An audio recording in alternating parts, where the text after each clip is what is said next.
Welcome to another episode of Saint Olga Interviews. This time we don't have Zan because he's of a scheduling issue, but all the same, we have Apollymi and a newcomer, John Whitberg.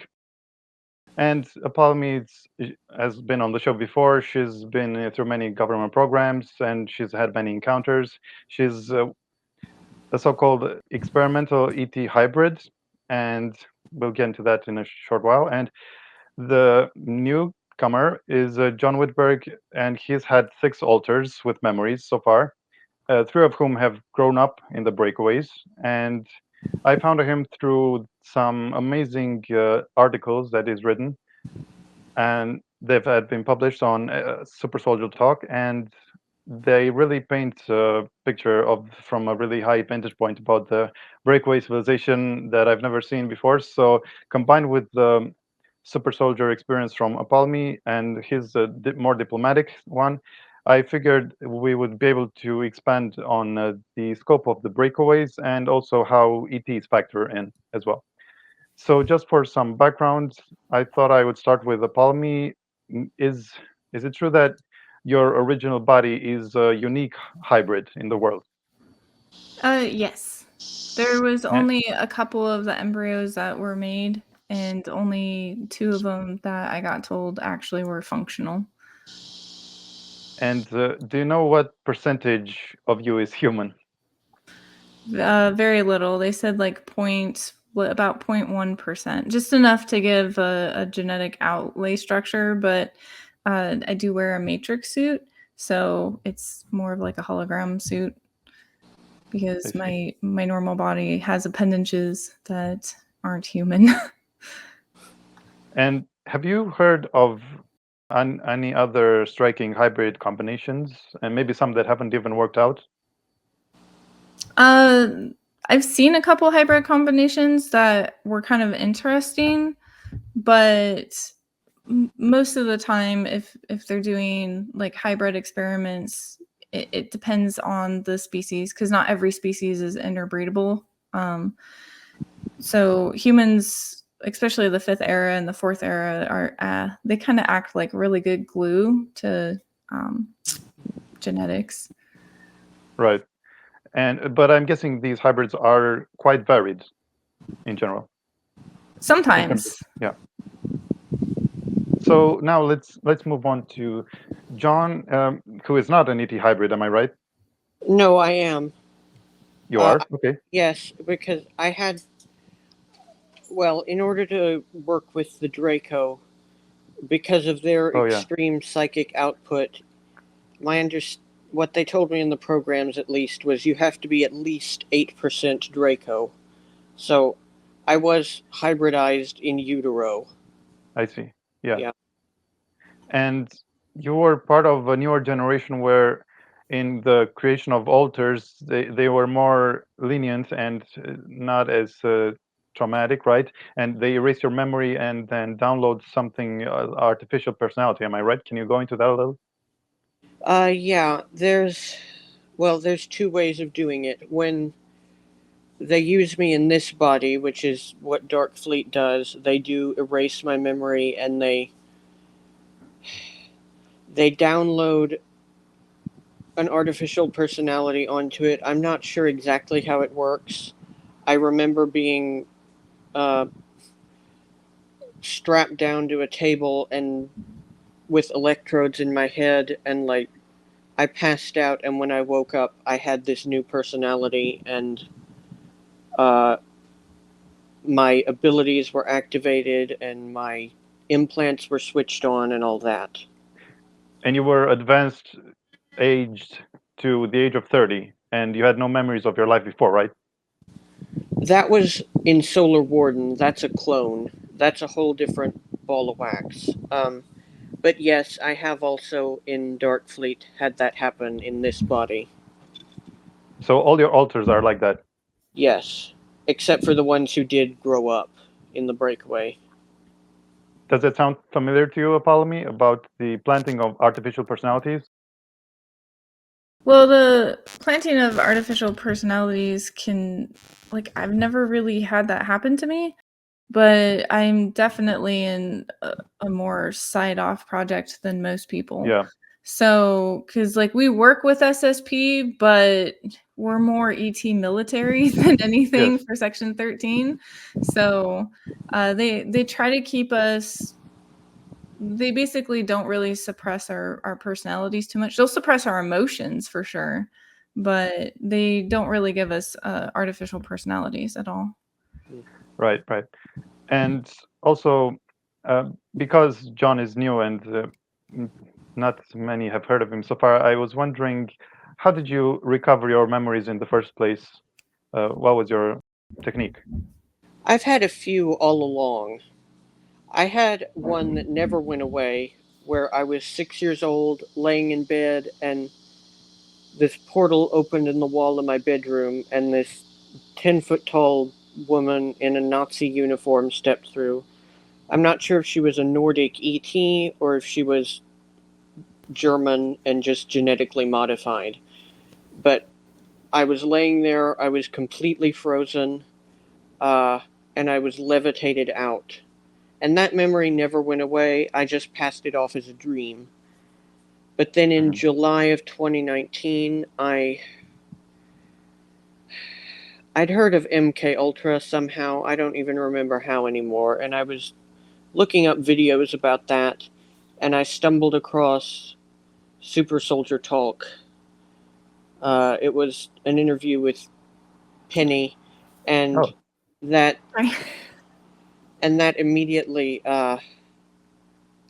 brought up all of these weird little memories that I've had my whole life. And a few weeks after that, my Solar Warden altar was terminated. His service came to an end, and so he reintegrated himself uh, without either of us really knowing what was happening. But so I got a massive chunk of his stuff, and I've been working through on my own, working through recovering ever since. that sounds very deliberate and also quite unique. Yeah, And okay, thanks. And also, coming back to your original body, Apollymi, is it true that it's still in space and that's what your main altar also inhabits it as well as you? Yeah, I'm starting to find out that all my bodies down here that I've been in have been clones of my original. And I got this information a couple months ago because,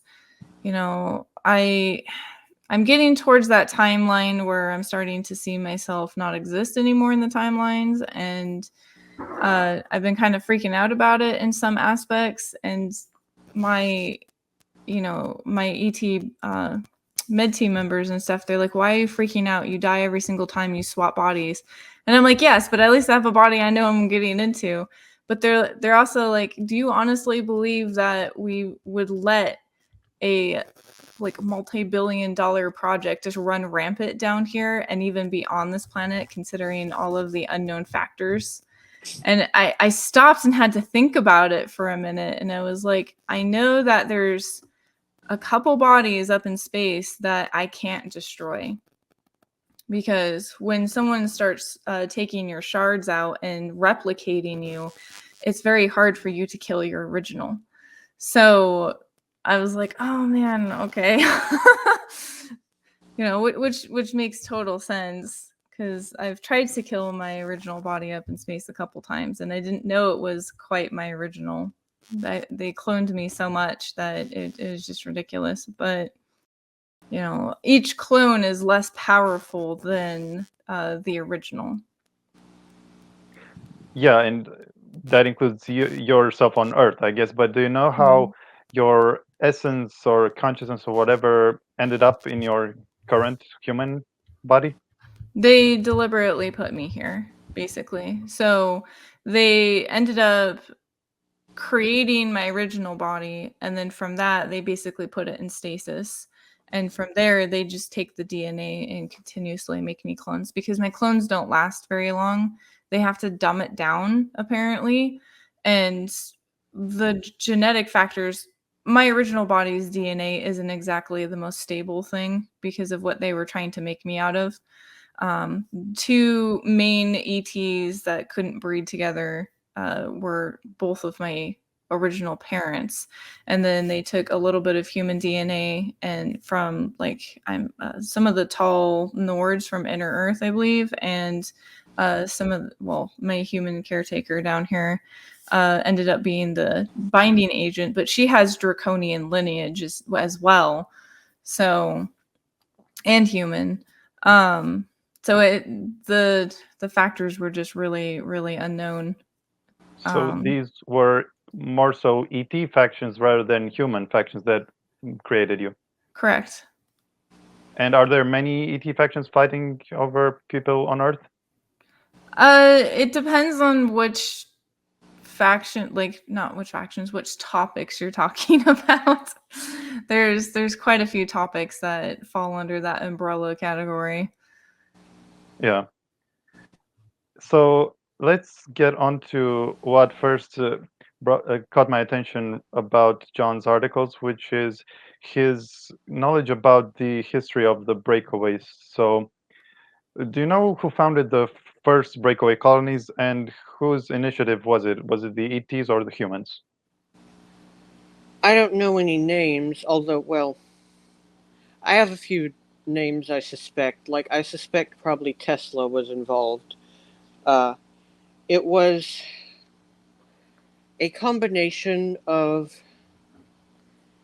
It was mostly human initiative, and there were aliens they found who were willing to help. Because, okay, a little background. In the early 1800s, early to mid 1800s, science was advancing a lot in Germany, in America, and in Britain in particular. Right? And some of these people, I believe, were guided to find ancient Atlantean tech. I'm not sure who guided them, but some of them were. And so some of these scientists from Germany, America, Britain, maybe like Belgium, places like that were finding this and reverse engineering it. And at the same point in time, the so-called spiritualists were making contact through seances with, I believe, Inner Earth Aryans. And they were receiving info about the broader universe. But so in the 1840s, this is a whole story in and of itself, but I was sent on a mission back in time to get black goo samples on Mars. Yes. And this was on Mars in 1840, and they were setting up the first Mars colony. And there were also, they also told me they had colonies on the moon, on Titan, and I believe on Ceres already in 1840. Wow. So these are not the ones that have been, picked up through time travel, which we'll get to later, the ones that were dying. These were, in real time, they went in the 19th century and established colonies Yes. outside of Earth. Yes. Right. And it's also on Moon and Titan. And what about how early did they establish the first ones outside this solar system? I believe in like 1900, give or take a few years. I see. And do you remember what was actually the purpose for your retrieval of black goo there? We were. Okay, there's an ET species called the Rigelians that they look like 4-foot tall Asians. And they were studying it, so we wound up being the people who were on errands to go find it for them. Mm-hmm. This was in the more modern era. I don't know the year that we got this assignment to go to Mars, but we discovered that in the modern era, all the black goo on Mars had already been mined away. So we Wow. had to go back in time. Damn, Yeah. interesting. So, Apollymi, do you think that helping the ETs in their wars was their actual biggest motivator in taking the humans and maybe exchanging some tech for the service? In what time frame? Well, throughout history, do you think that this is their motivating factor, the main one, in their meddling with humans? Is it helping them in their wars? It really depends on the agenda of the faction. Some factions, again, with the whole seed planet, is just about creating a species, having it down here, and having it evolve for certain things. Because the evolution here can, they can pick the DNA up here and then put their children or hybrid children into different planets that they might not be accustomed to, for the gravity, the air type, everything. And then have certain evolutionary factors that they can kind of pick out what they need to survive. There are other factions who are using, obviously, people for soldiers and for warriors and for the wars, but not all of them. No. Yeah, so it really just kind of depends on the factions. But humans are incredibly resilient. Like they have a high adaptation rate. They really do. And in a short amount of time. Yes. And are you aware of any major ET wars going on in this section of the galaxy? There was the continuation of the Universal War, but that ended, I believe, in around I'd have to look at my archives again because I was there at the meeting for the treaty between the Andromedan and Sirian Council and the Dark Draco Council, since the elders stepped in. But that war has been kind of calming down throughout the universe. Unfortunately, we are on the outskirts and it takes a while for the new ordinance laws to actually come through. But you're starting to see a lot of the cleanup in this universe from that war between the Andromedans and the Sirians versus the Dark Council or the Dark Draco Council. So especially here on Earth. Here on Earth, they're finally starting to clean everyone up out of it who was a negative portion of that war. So humans got involved too. Humans got involved too. They sure did. And unfortunately, they were kind of still a byproduct of that war. And there's still stuff going on behind the scenes. Everyone wants to make the galactic community, it seems, is trying to powder puff everything of we're going in the right direction and everything, but there's still a lot of cleanup to happen. And how old is this war, do you think? It was going on before my soul got here and before my original body from Hanova got here, so pretty long ago. And before we move on, this is something we discussed privately, but I was really piqued by it when I heard it. You mentioned that you actually have some clues about the destruction of a huge percentage of the Pleiades by the reptilians. How come they're missing a lot of their former stars? Well, a lot of planets and a lot of stars ended up getting destroyed in this huge universal war. And you've got planets on both sides, both the territories of the Dark Draconians, Dark Council, and in just throughout the entire universe. A lot of the super fighting ended up on the outskirts of everything. And sorry, there was a huge lightning, thunder strike. I was like, oh no, I hope I don't lose internet. So yeah, there was just a lot of devastation on both sides, and both sides are accountable for it too, because I'm a neutral person. Fighting is fighting and death is death. It doesn't matter the morals on both sides, and both sides, I feel, are extremely guilty of contributing, constantly to this war. They dragged everyone else into it, and that's why they got in trouble by the overseer creators, because this universe is just a leaf on the tree. So there are greater creators out there than the ones that are responsible for this universe, and there's a lot of people who are in trouble right now. Wow. Can I ask you a question, Apollymi?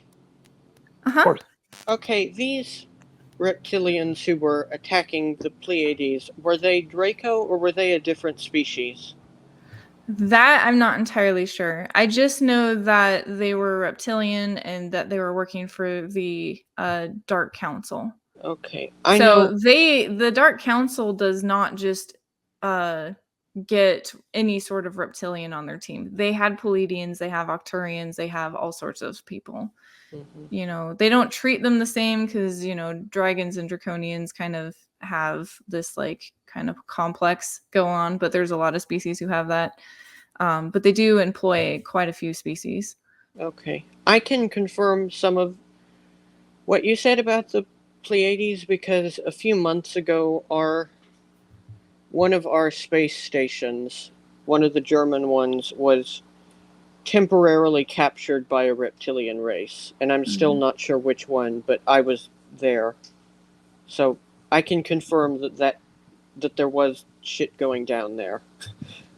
Yeah, and the Pleiades is actually one of the huge trade routes in the galactic universal trade route system. So Okay. So, getting back to the history side of things, John, you mentioned that a big part of what you did was go back in time to negotiate setting up those colonies back in the 20th and 19th centuries, and you also mentioned that you saw Americans there too before World War One, and they were working together. And could you expand on that? Yeah, this is known history that Germany and America were very close allies before World War One.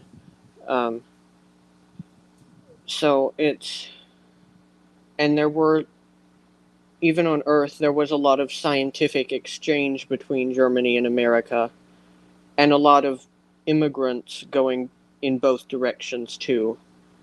Yes. So before World War One, this whole concept that modern Americans have of Germany as being someone to be suspicious of, that's a very modern concept.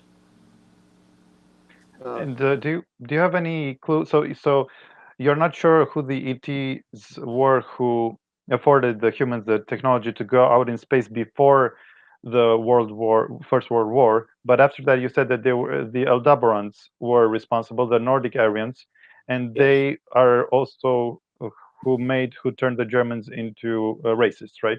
Yeah, they're.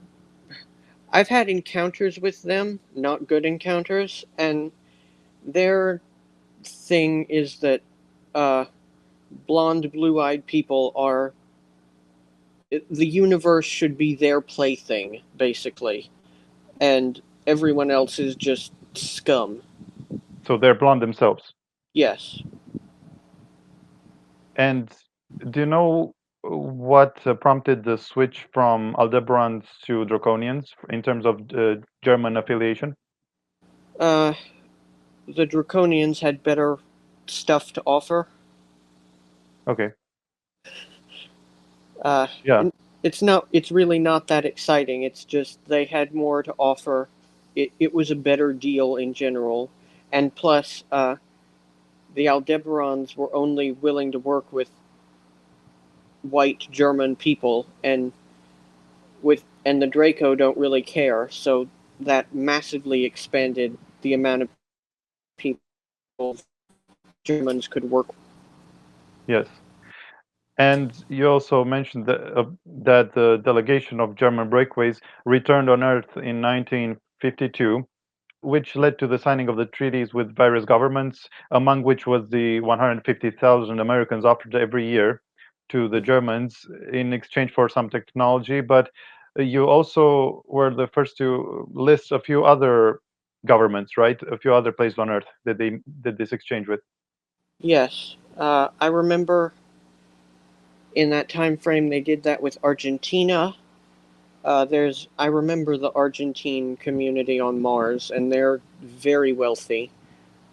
They're pretty much the only the Argentines on Mars are pretty much the only people on Mars having a good time. um, and I think they did it with Spain. Uh, some of Middle East. the Middle East. I remember Iranians in space, and I remember some Arabs. I'm not sure what country of origin they were. And you mentioned some Greeks. Yeah, I'm not sure when they made the deal with the Greeks, but there was a Greek community in the Vega Prime colony where at this point, I believe it's my first alter grew up. Yeah. And did this whole thing lead to the switch in the breakaways from German to English as the main spoken language? Yes. Right.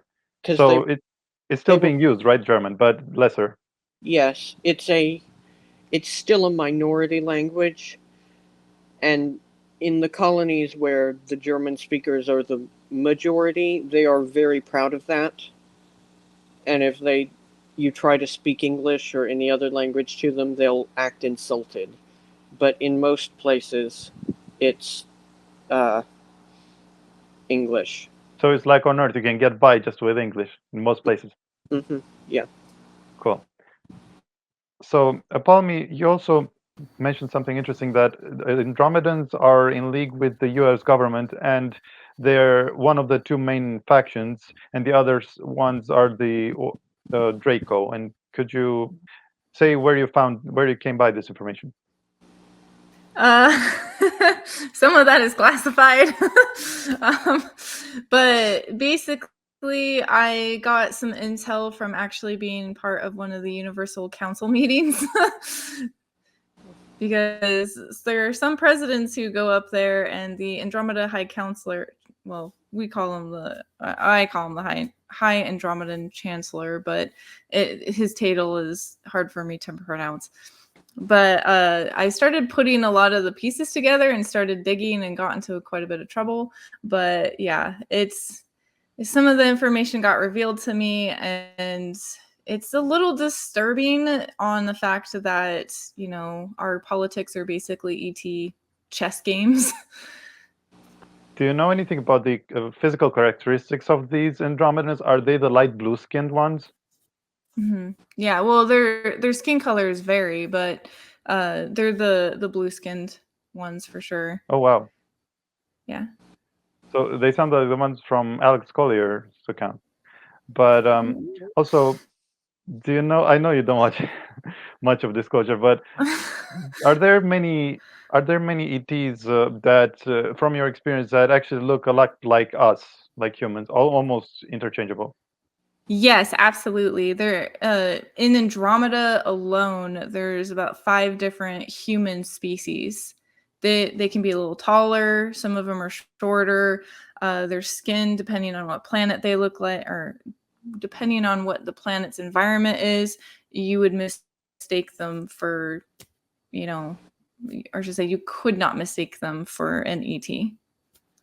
Sorry, I'm getting distracted. It's starting to hail outside. And that's why it's best to not judge any ET by their cover, right? Because they can be just as malevolent as anyone, and judge them by their energy, I guess. Absolutely. Actions and energies, and everyone's you can't really judge anyone by their species either. Again, I've met Octurians who worked for the Dark Council, and they weren't double agents at all. I've met Pleiadians, I've met humans. In outer space, it's no different than here. Everyone thinks that they're so miraculous and that they have to be evolved to be in space, but you actually don't. You do to a point, but once that evolution happens and you get off of your seed planet, if you're even born on a seed planet, or your species just happens to be on a seed planet, evolution can go anywhere. You can do, anything that you want, just like down here. Your ties don't have to be with your species. It's just the way that things are up there. But that doesn't mean you don't make bad choices. So the Sirians are really close to the Andromedans the Sirians are really close to the Andromedan species and the Octurians. The Octurians are the ones with the blue skin.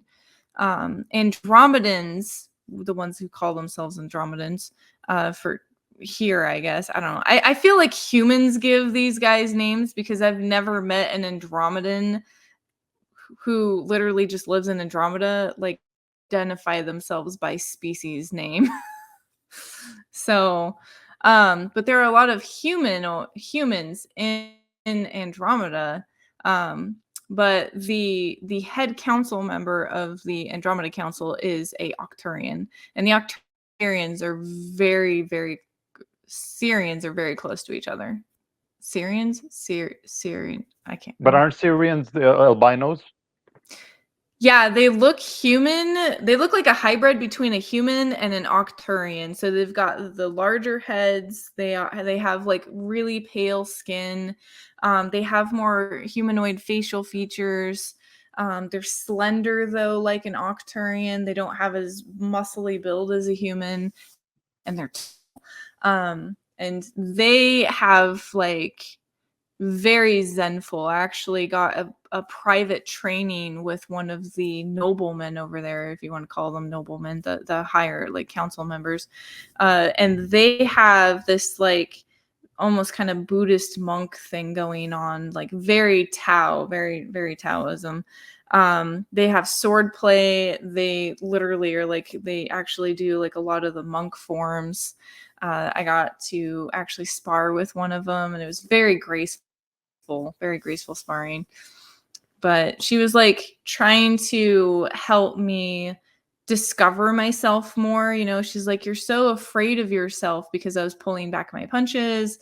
I was unsure of myself and my movement with her, and she's like telling me all this stuff. And it was really honestly 100% correct, obviously, but from my body movements and my hesitation and stuff.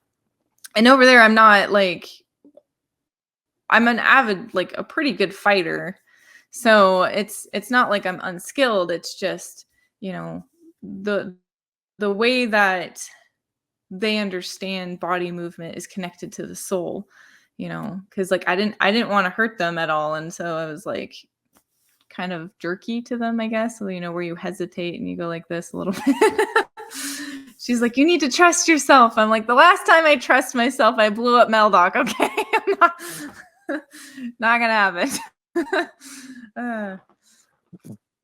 But from what you've seen of the SSP assets that you've encountered, how hive-minded or under centralized control would you say they were? Hive-minded? I guess it depends on the project, I suppose. Like for Section 13, we're not very hive. We don't have a hive mind connection. We're just soldiers who get trained to be mercenaries who go out and do our jobs. I've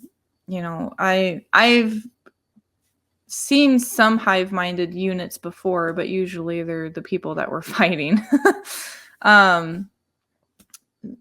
As for other projects for SSP, I have no idea. The SSP soldiers that I've had interactions with, they didn't seem very hive-minded either. Mm-hmm. So it's case by case. Mm-hmm. Getting back to the human factions, the major ones, do you know who they are and what are their main ET counterparts in terms of human SSP?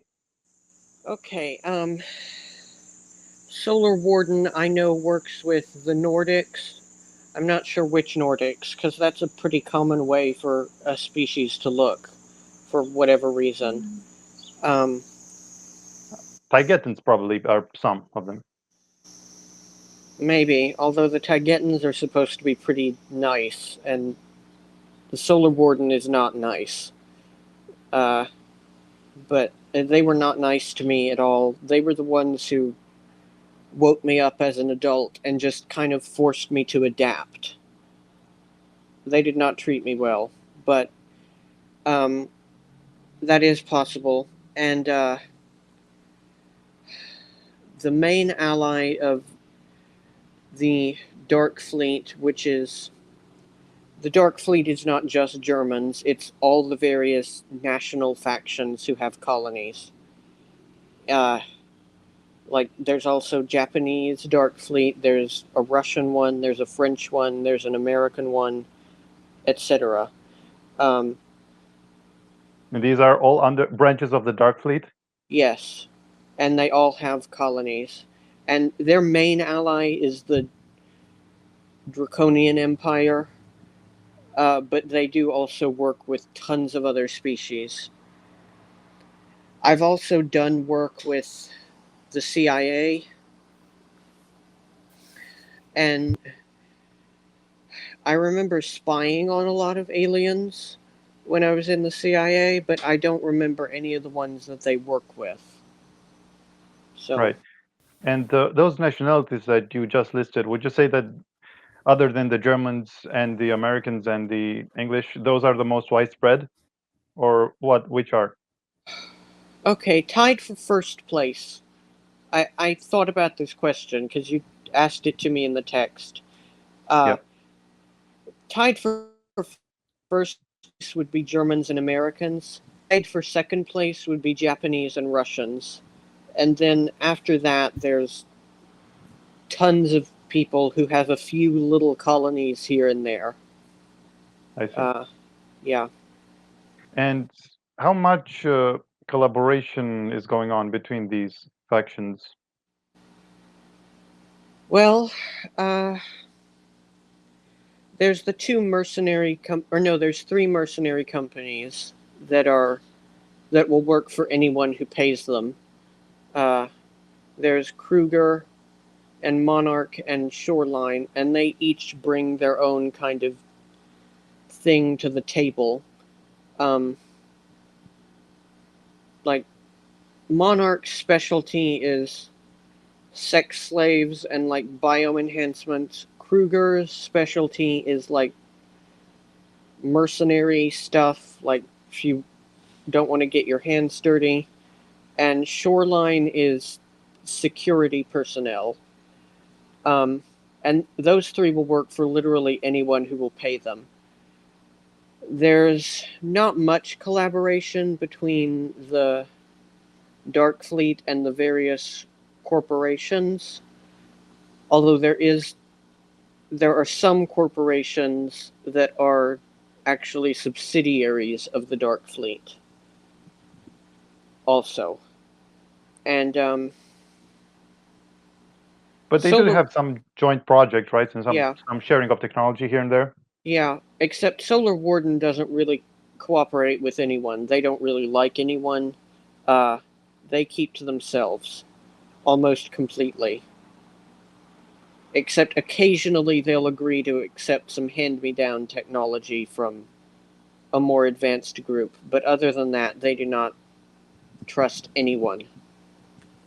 And in terms of firepower, I guess the Dark Fleet is the first, and then you have the Interplanetary Corporate Conglomerate, right? Second? Mm-hmm. Yeah. And then Solar Warden and the other ones. Yes. And how much are they sparring as well? I was never directly in combat, but from what I've heard about it, I know we clash. I know that in Dark Fleet they do have a lot of skirmishes with corporate groups and with various ET groups.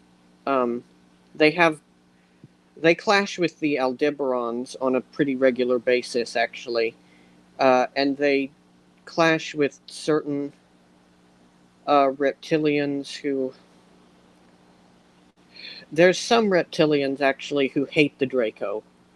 People think all reptilians work together. There's some who hate the Draco because the Draco think of themselves as like the gods of the reptilians a lot of the time. That's no joke. Yeah. Yeah. So the Dark Fleet does fight with them some, and there's one really nasty gray species that I've heard other people call them the Maitria or something. Mitra. Mitra, like that. And I know that we clash with them in Darkfleet. I know they have a taste for human flesh. Yeah, Do they have a base on the moon too? I think possibly. They have one on Mercury. Okay. They might have one on the moon. What about you, Apollymi? Have you witnessed any collaboration or sharing or joint ventures in the programs? Dude, they just tell us what we're going and where we're going to for the Section 13 stuff. And my other projects and stuff, yeah, we fight a lot of the people that we got hired by the day before. So there's a lot of fighting within the groups. It's ridiculous. On a emissary standpoint, though, a lot of it is them just fighting for resources, fighting for territory, fighting for just about anything that they could possibly get their hands on, and some of it's a little dirty play, but it's kind of ridiculous for me, in my standpoint. Right. And since we're talking about ETs who like the taste of humans, you mentioned that you have been on a planet that had restaurants where they served human meat. And could you go just a little bit more into that? Humans are just like anything else in the universe. They are not off the menu. I mean, even on this planet, they're not off the menu, which is weird. So you had humans Anyway. going to restaurants? Huh? So you had humans cannibalizing in that restaurant? I don't know if you can call it like super cannibalizing. I mean, everyone thinks like there's going to be the human parts in the back that just look weird. The stuff that was served was pretty much like ground beef. So like you wouldn't know it was human, because it like came in the form of like, steaks and stuff like that. So it wasn't like, here's an arm, but yes, there was humans that were served in the restaurants. I mean, but humans aren't the only species either. That you can get just about, if that restaurant is one that will serve other species, you can get other species too. It's Right. not just humans. And do you remember how you would pay for such services? Would it be that universal currency that you mentioned, or and in general, what's the monetary system like out there? So there's a what you call a trader's credit system, and which is basically if you have valuable things, you can trade it in for currency that will be anywhere where there's really civilization. And then there's a trader's written language and a trader's spoken language. I call this common for most people because it's literally the common language where, if you're a planetary culture that has interactions with just about anyone else, you want to speak a common language where there's no miscommunication, especially since a lot of the sensatories for some species, they just don't have it, like telepathy, empathy, that's sort of high empathy. The language is very harmonic. It's nothing like English. English is actually the most broken language I've ever heard. There's no math to it. There's no harmonic system to it. So it's very harmonic. The written language is almost kind of like a mixture between the Draconian language and the I can't remember the other one. It's a little bit more flowy. Draconian language is very close to what you would see for like China, like old ancient China or old ancient Japan for the kanji and the calligraphy, and then the other language that they put in there was very kind of fluid. Like Octurian language is very kind of mathematical and you've got a lot of fluid motion going on. But so it's kind of a mixture of that. You see this on the written language kind of all over the place, really. And they'll actually put it in movies. They have movies up there, by the way. They have theaters and stuff. But they'll have the common language subtitles on there, which is really cool. So let's get some more into the languages then. Let's start with John. What are the main means for communication with the ETs, and do you also need implants for some of them? I don't recall ever needing an implant. People who aren't quite as strong telepathically as me might have. I I mainly remember telepathy, but there were some other human species who we would use. We had a program on our glass pads that was like galactic Google Translate, basically. And it was just as inaccurate, by the way. And what was the difference between talking to more primitive ET races versus the more advanced ones? Well, some of the really advanced ones, like the Draco, the Imperial Mantids, and these, I don't know what they call themselves, these salamander beings, where they have such a strong consciousness that when you first come in contact with them, it's overwhelming. But you have to, it's so hard to explain in words, but you have to, step into their heads, and they step into your head, and then you can, merge and communicate. I think that was called full intimacy telepathy. Yes. Yeah. And I believe at one point you even engaged a white royal Draco, and was that the most powerful experience in terms of telepathy? Yeah. Well, I've engaged with them several times, but the first time I met one, the closest we could come to saying his name in English would be Hezekiah. In Draco, it was like it was. I can't even pronounce it, but anyways, yeah, and he was actually pretty friendly to me. Not all Dracos are mean or bad. And I remember we would talk, he would tell me about, he had a wife and kids on some whatever planet he was from, and, how he only accepted this job because he was trying to get enough of whatever their currency is to retire on, and all of that. So, yeah. I see.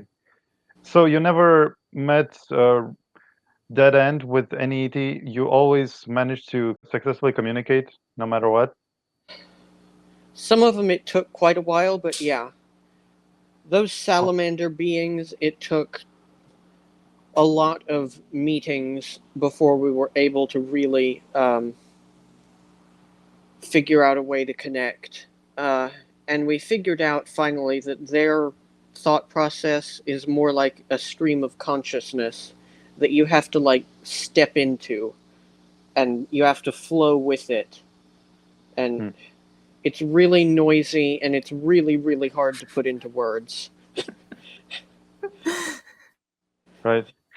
So, Apollymi, I heard this estimation made by someone in the SSP, and I was wondering if you can confirm this, knowing what you know, that the speed of speech and the number of words, per minute, let's say, is an accurate way to gauge the advancement of any given species. I like physical speaking or mental speaking. Like I heard that telepathy works a lot faster than physical movement of one's body. Well, you hear that above 500 words you're considered sentient, and then the larger the vocabulary, the more advanced you are. I don't know if you think that's the case. I think that's a little bit human thinking. I don't agree with that. I've met quite a few species that could never physically speak, but they could think at you, pretty much, like walk circles around people. So. Well, don't you hear words during this telepathy exchange anyway? So you can say their words. telepathy works several different ways, and there's Yeah. several different levels of telepathy. You have empathy, which is your first level, that's emotion, and then you have the second level of empathy, which is empathy is where you feel someone else's, and then the second level is where you can feel others and project onto people. The step up from that is the basic level of telepathy, where you are getting kind of primitive, like you're getting emotion with like primitive like thoughts to you, like just very little communication. But it's kind of like speaking like this. And then the higher level ones are where you actually start to, I call this osmosis, where you actually feel them, you It's like experience them. holographic. Yeah, on a lot more intimate level, because like if I was to touch your forehead and do this, and I showed you a memory of my past, it was like you experiencing the whole thing, like as if you were me and you were there. It is a complete different sensatory that most humans don't understand yet, or have the Right. capability of Interesting. doing. And what about? So Go ahead. again, the intelligence of a species comes down to not so much knowledge of spoken language and books as, being intellectual enough to understand your surroundings and having common sense. Yes. And what about interfacing with technology? Did it ever require a speech, or was it more gestures, or was it telepathy based? It depends on who made the program and depends on who made the technology. The lower the technology, the less interfacing you really, or okay. The lower the technology, the more you have to like use your Put an body effort with in. it. Yeah. Yeah, you have to figure it out. You have to be taught how to do it. Crystal technology is advanced sentient AI technology. You basically link to it. All you do is think. All you do is feel, and then the technology reacts to you. Pure consciousness interface. Pure conscious interface. It'd be so nice if I had that with my cell phone. Because I my cell agree. phone drives me crazy. Oh, I'm with you there. So, John, you said that the moon of Saturn called Titan is inhabited by the German SSP for about 700 years, but that's through time travel, not normal, Right. linear. Right. And it's the reason for its importance is that it's home to wormholes, and that by now it has 40 million. So my question to you was, do you have any idea who first suggested this idea of supplementing the space settlements through people who are dead and dying in plagues and wars and such via time travel? I have no idea, honestly. I That's a very good question. Uh, but a lot of the times we're not told who wants us to be doing a thing or why we're doing a thing. We just do it. So, yeah. Well, Penny says it was the Germans who were Well, stepping inside the Rome time loop well, unwittingly. well, yeah, that too. That did happen. So There's an ancient, to kind of go along with that about them stepping into a time loop. Are you at all familiar with Norse mythology? somewhat, yeah. You know Jormungandr, the serpent that wraps around the middle of the planet. Yeah, yeah. There's one of the oldest things they have that's older than the Norse religion through time travel is a station called a ring world station called Jormungandr. My theory is that it's a time loop, that they thought they were naming it after the myth, but actually the myth wound up being named after the space station, if that makes sense. Yeah. No, I think that's how it works. They had a ship called Valhalla, and they had shuttle planes that were painted as horses, And do you know how far back did they stretch this procedure in time? I remember one batch of people who we had just negotiated the colony and we were dropping them off, and they were wearing ancient Roman Well, outfits. So I would say around 2,000 years, at damn, least. right. And do you know if they ran into any problems? Did this ever backfire on them? This practice? Well, okay, they were mostly picking up either people who would not be missed, like homeless or dying or ill people. Or freshly dead? Yes, or freshly dead.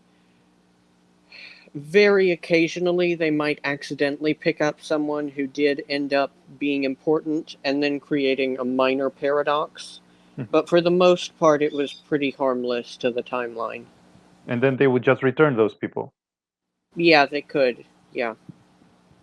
Interesting. And Apollymi, do you know about beings that regulate time travel in case you get too big for your britches and abuse it? There is a time I guess you would call them like the time police or whatever. They actually do time travel. They are a faction that was founded in Norway and Sweden, I believe, if I remember correctly from my sources. And I have run into them a few times. They do have the ability to ground what I call ground people, which is basically making it to where you can't have your abilities for a while. I got grounded for like a month, but yeah, I kind of did a thing. They don't like people who have the ability to make black holes or to make wormholes or anything like that. They're very picky about it because every single time you have such an immense amount of power, it can create tears. It can create wormholes to, especially if you don't know where you're creating them to. It can let entities in here and other beings that don't need to be here, and they can just run amok. So they're kind of like the time version of the Andromedan Council's Terra Guardians, who the Terra Guardians are basically the Andromedans versions of police officers for this world, where they're supposed to help humanity, close portals, kick entities out who don't belong, that sort of thing. So And yeah, but as for this group, I don't know if these guys from like the Sweden area are just responsible for Earth, or if they do more time work with like the actual universe or not, or again, or if they're just responsible for people who are from Earth. I'm sure they're beholden to ETs who do more high-level time manipulation and the guarding and whatever. That would be my assumption. But what would you say that these high councils? What's their relationship with the breakaway humans? How do they view them? Like as a pest or as an ally, or like I think you mentioned something about six kingdoms, and what's their Uh, take on what's happening Cookies. with the? So there are 6 draconian kingdoms.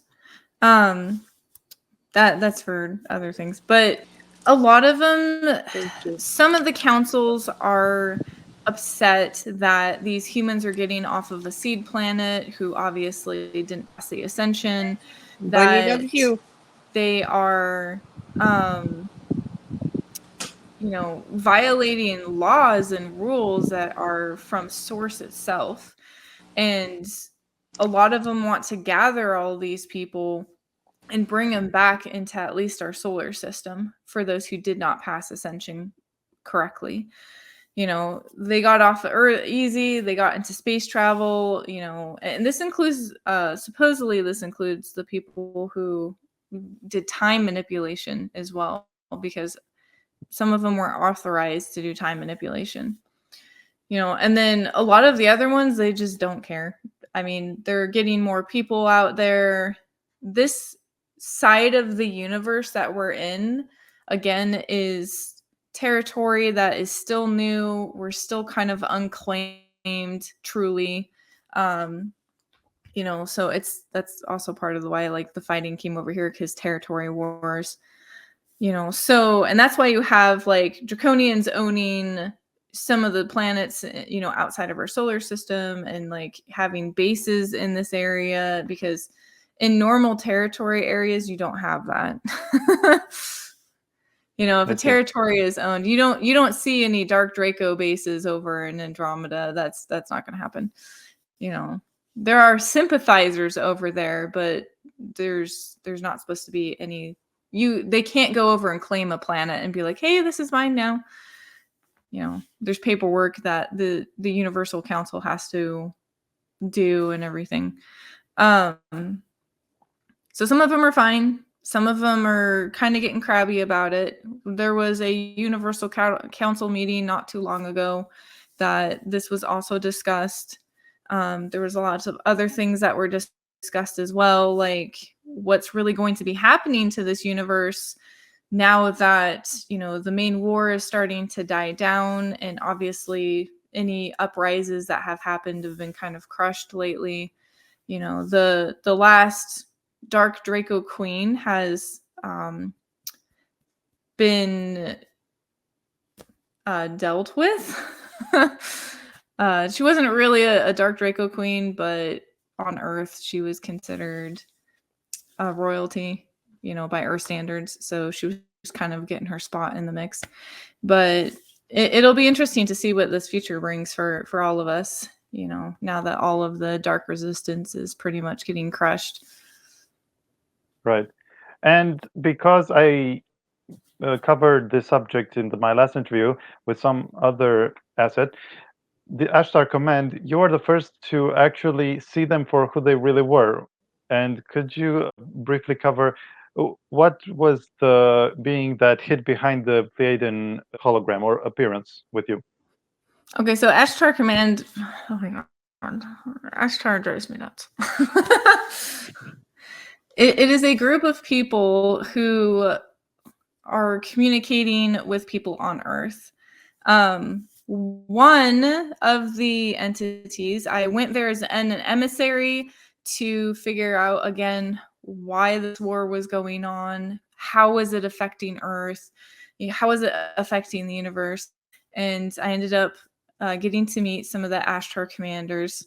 One of them was an actual, okay, so when I met this person, they had two females with them, a brunette with kind of wavy hair and green eyes, and the other one was blonde with blue eyes. And there was a blonde-haired male human in front of me with blue eyes, but it didn't really make any sense because it was a mental projection of what they wanted me to see. Sorry, my hair's in the way. What they wanted me to see, but it was an actual Katai. And for those of you who do not know what a Katai is, and I'm pronouncing it wrong, which almost is everybody. A Katai is what most people would call like the cat folk Lyarians, except for they are taller, they're more muscular, their torsos are more elongated, and they're built for battle. Their fur patterns are different. They usually have long tails, and some of them can actually have manes.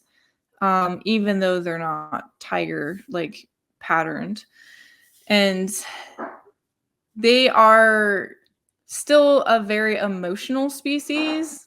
Even they're still more on the borders of emotion than logic, which is why they get along with humans really well, and to help humans. They also have a very pirate personality, so they don't like being told what to do. But they also have their own council in the universal councils as well. And the Lyarian that was in front of me was kind of red-furred male, And I just kind of cocked my head and looked at them, and I just kind of ignored it. I was like, okay, obviously there's a reason for this, whatever. And they told me that, they're here to help guide humanity because humans were lost in the dark, and that, they're trying to reach out to them any way that they can. So I'm just like, okay. But I'm like, why are you lying about like all your species? Because there's many species that work for Ashtar Command, but they always show themselves usually as the blonde hair, blue-eyed Nords. And, it's just Well, kind of it goes crazy. back But to the fact that you're not human, and that's why you were able to see past that. So, because I'm sure that there's a reason why they cloak themselves that way, and for humans, there's probably the reaction would be, too deleterious. So, but it's cool yeah. that you confirmed that it's a real thing. It's not just a sigh of the Ashtar command, and shed some light on some of the creatures that are hiding behind the projections. So, going back to the history of the breakaways, I was curious, John. This was your first sentence in your first article, or second, that the breakaway population is 9.6 trillion. And would you mind going over how you came by this figure? Oh, okay. Yeah, this is an interesting one. A few months ago, I've mentioned this briefly earlier. Our one of the main space stations, Dark Fleet space stations, in the Pleiades was attacked, and it was recaptured. And the beings who attacked it, they looked roughly humanoid body with the head of a T-Rex, and they. I was there as a diplomat negotiating the ceasefire. Mhm.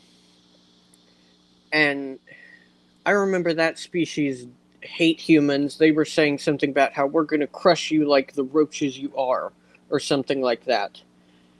And I remember distinctly saying, good luck with that. You have a few million people, we have 9.6 trillion. That was a good retort. Yeah. And that kind of that did shut him up.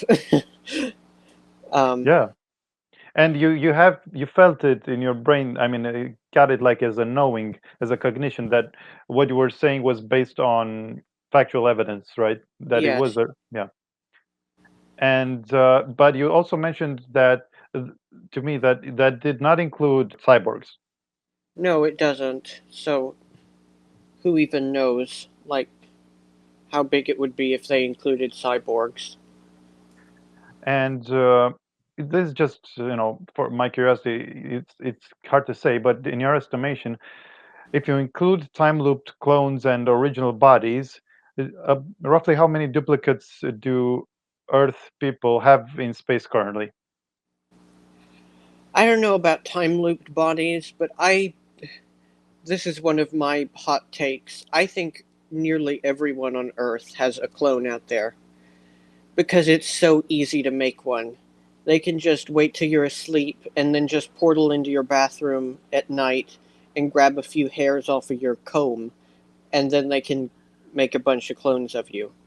Anyone who's So, able-bodied, I well, guess. and they have technology to fix disabilities too. I mean, Yeah. they literally pick up dead people and regenerate them, so they can get past most of those things too. So there's nothing limiting them. They just have free reign. Basically, yeah, it's pretty scary, but yeah, they can pretty much do whatever they want with whoever they want, uh, just so long as they don't break too many laws and or Yeah, get caught by the wrong people. right. And do you know of any other races that have had such a quick expansion into space, or are we unique in that sense? The Aldebarans, I know, are expanding right now at a similar rate to us. Uh, That's part of why we're clashing with them so much, is they're also building out their empire. And what I heard, what I was taught in the colony school, was that the Draconian Empire expanded very quickly. Of course, this was millions of years ago, but that's what I was told. So you would say there are species who outnumber our 9.6 trillion in the galaxy. Yeah, there's more. I mean, there's definitely more mantids, because a mantid queen will lay a nest with thousands of eggs, and there's millions of queens. So, I Right. mean, yeah. And don't forget the Cool. spiders. Oh, yeah, them too. Them too. Yeah. And there are a lot of Draco too. That I don't know what their numbers are, but I would say it's definitely in the trillions somewhere. Has to be. Yeah. Yeah.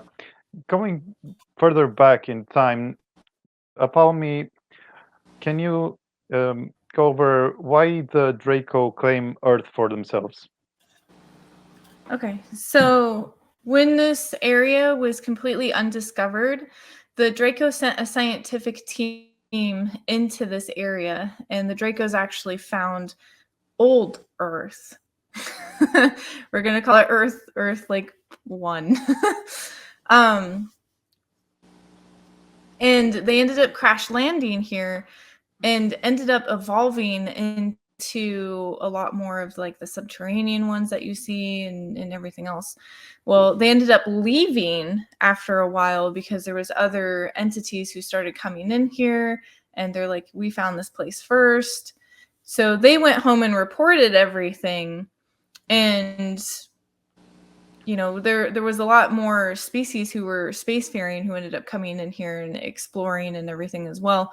It takes a little time to actually claim a planet or to claim a moon or anything like that, you know, because you have to be like, oh, we found this place, we're documenting it. You have to actually, you know, during the Universal Council meetings and stuff, you know, because even though the universe fights a lot, there is still councils, even of opposing factions, who are in the high councils, who still have to manage the entire universal territory areas. You know, so things still have to go through. There is still order over there. And the Dracos are still very adamant about, this is ours. We found it first. We're claiming this. You know, and it's still an unclaimed territory. Earth has no claim over it. The solar system has no claim over it. And that's why you have, you know, dark Draco bases, you have dark faction bases right next to bases that are neutral or, you know, that are what most people would call good, like the Octurians and the Sirians, like all on the same planet or on the same moon even. You know, normally this doesn't happen really. So when other species came in and started inhabiting it and they came back with other forces, you know, there was that power struggle of, hey, we want to claim this and we want to claim this. You know, some of the Sirians and Octurians and Pleiadians were like, you know, we want this area, we want it for ourselves, and the Dracos were the same. So they've been kind of bantering and fighting over it ever since. And the Dracos are a little bit more, well, the Dark Draco Council is a little bit more vicious at trying to get something than some of the other ones. But And I you know, believe you've come by this information from two sets of archives, both the Draco and the Sirians. Yes, that is correct. And could you go over why this claim was later challenged by the Sirians and other races, and how they joined forces and developed Hollow Earth, and that's what led to their misunderstanding. So what ended up happening was, while the Dracos were away, basically, because it took them quite a long time to get back, their technology at the time wasn't all that great, especially for their spacefaring for everything. So it's just kind of like, It can take several months depending on your engine for your spaceships to get certain places, depending on your technology that you have. And while they were away, basically, the Earth ended up shattering because Nibiru ended up hitting the planet called Tiamat, because that's what, in the archives for the Draconians, that's what they named Earth, was Tiamat, which is named after one of their goddesses. And Nibiru ended up hitting Tiamat and breaking it apart. And, you know, the Sirians, and a lot of people of Andromeda already had their eye on this place. You know, there was a lot of other factions who got their resources together and created Hollow Earth. You know, and then I mean, it was already hollow, but they set it up. They primed it up, right? The cavity already exists. Tiamat itself was completely like demolished. So they actually forged the cavity. So in Inner Earth, that dome that protects it from the mantle and the magma and everything, that's all a certain type of metal. And then you have the poles that come out of the top and the bottom.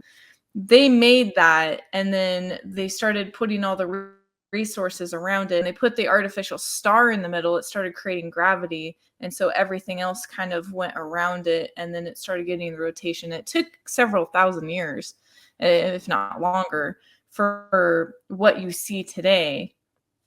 So really advanced terraformation. Yeah, exactly. You know, so a new planet basically got made because the other one got destroyed, but the Draconians were not going to take no for an answer. You know, and that's why they're still fighting over this place, because of the huge misunderstanding that planet exploded. You know, a lot of it got recycled basically into this one. So a lot of the entities that were alive on the original Earth, like a lot of their souls, a lot of their essence and everything ended up getting forged into this one. You know, so it was just basically a huge misunderstanding, but Draconians can be very headstrong, especially when they want something. That is an understatement of the century. You know, and me being part dragon, I understand this. So, you know, and when they want something, it doesn't matter what you say, they're gonna want it, because they see it in their eye as being right. To them, they're just like, well, we just got a new planet out of the deal that's even better, you know. So this moment when they established the new Hollow Earth is also the time when the Starseed planet experiment began, right? Correct. And what would you say is who would you say is the rightful owner in your, objective view, knowing what you know from the archives? I mean, if we're talking about a logical standpoint, it's the companies and factions who poured their money into the resources of recreating this planet. So not the Draco. Right. No, unfortunately, their planet exploded. Yeah. I tend to agree.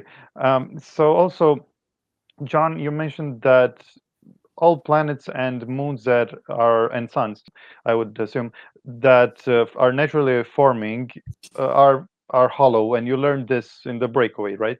Yes. And would you describe some surfaces interior surfaces of some planets that you've witnessed? Honestly, most of them aren't very exciting. They just look like big caverns. I do remember one that was really cool that had it had a bioluminescent ecosystem inside it. So everything was glowing, like the plants, and there were like great big fireflies, and that was really cool and beautiful. And I remember another one where it's actually a moon. It's called Typhon, I don't know where it is, but wherever it is, it has 2 suns, and it does have an ocean, but all of the land on the outside was covered in one massive city, and the hollow inside of that moon was made into a greenhouse, like one massive greenhouse for the people living on the surface. So, And how yeah. how tightly packed was the population on the surface? Was it skyscrapers or Yeah, more spread out? Wow. skyscrapers, yeah. I think there's one in Star Wars that's similar. So Yes, it was there like that. is. There is. And was the gravity different inside versus the outside? Not that I noticed. Um, not on any of the ones I've been to. And what was the purpose for such a planet, such a highly populated planet? I think you said something about it being a place where people, races are forced to live in unity. There's a thing similar to what Apollymi has talked about that are seed worlds. There's these things also that are called hub worlds, that where they'll have a whole bunch of races, like a huge collection of them, live together, and it's almost completely demilitarized. There's military protecting the planet, but other than that, there's no military on the planet, and everyone just has to shut up and get along, basically. Yeah, that's Right. usually the planets that after a seedling from a seed planet, if a seedling from a seed planet ascends and they do the seed pickup, they send them to the hub planets so that they can get familiarized with other species depending and the culture of living in outer space before they actually let them off into the universe. Okay.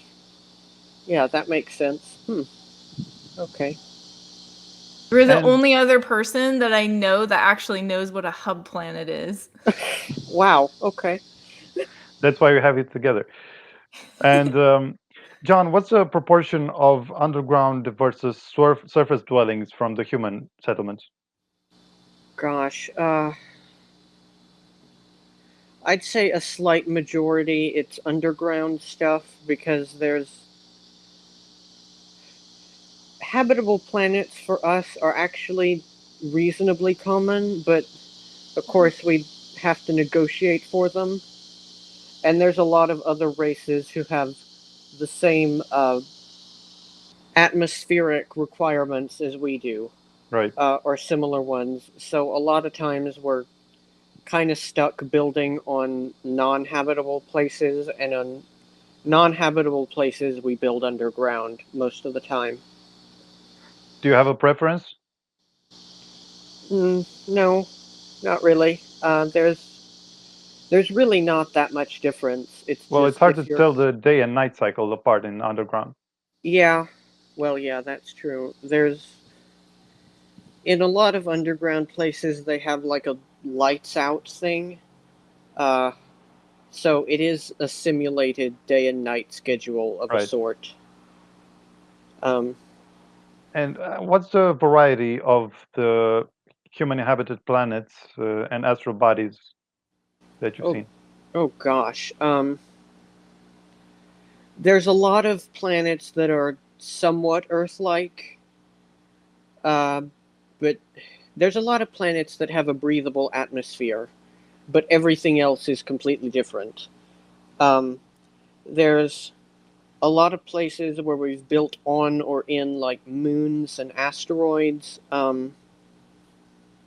There's even like bubble habitats that we can make that will float in the atmosphere of a gas giant. Uh, those Wow. are even a thing. Yeah. Yeah, they have a few Um, on Saturn and Jupiter. Okay. That Interesting. that's interesting. That explains how I've been asking people like recently who say they've been there like how there's not supposed to be any solid surfaces, but that explains it. Yeah. Okay. But you said that they still don't have the art of terraformation down. That's still above their pay grade. Yeah, pretty much. Yeah. They're getting better at it, but and they can terraform areas. Like there's areas like on icy moons where they've put like a force field dome over it, and they can like melt the ice and make like a lake and put a breathable atmosphere in there or something like that. But So it can be as toxic as anything. They'll do it. yeah, yeah. They've got to Interesting. live somewhere. And Apollymi, what about food in the SSP compared to here on Earth? Well, I mean, like the bases that I go to are here on Earth most of the time. We do have bases out in space. They're on spaceships usually, but the space food is a lot better tasting depending on the sources and what they're feeding us than Earth food. But mainly it's MREs of some kind. So it's not that enviable. Well, I mean, it has flavor and there's like texture to it. A lot of it is, freeze dried for traveling and whatnot. Especially, it lightens the load too for packaging and whatnot. But, emissary stuff though, I do get to eat out in the universe as an emissary. But the food is definitely a lot better. I prefer that. And when you were an emissary, how do if you've been to the breakaway colonies, how do the living conditions compare to here? Compact.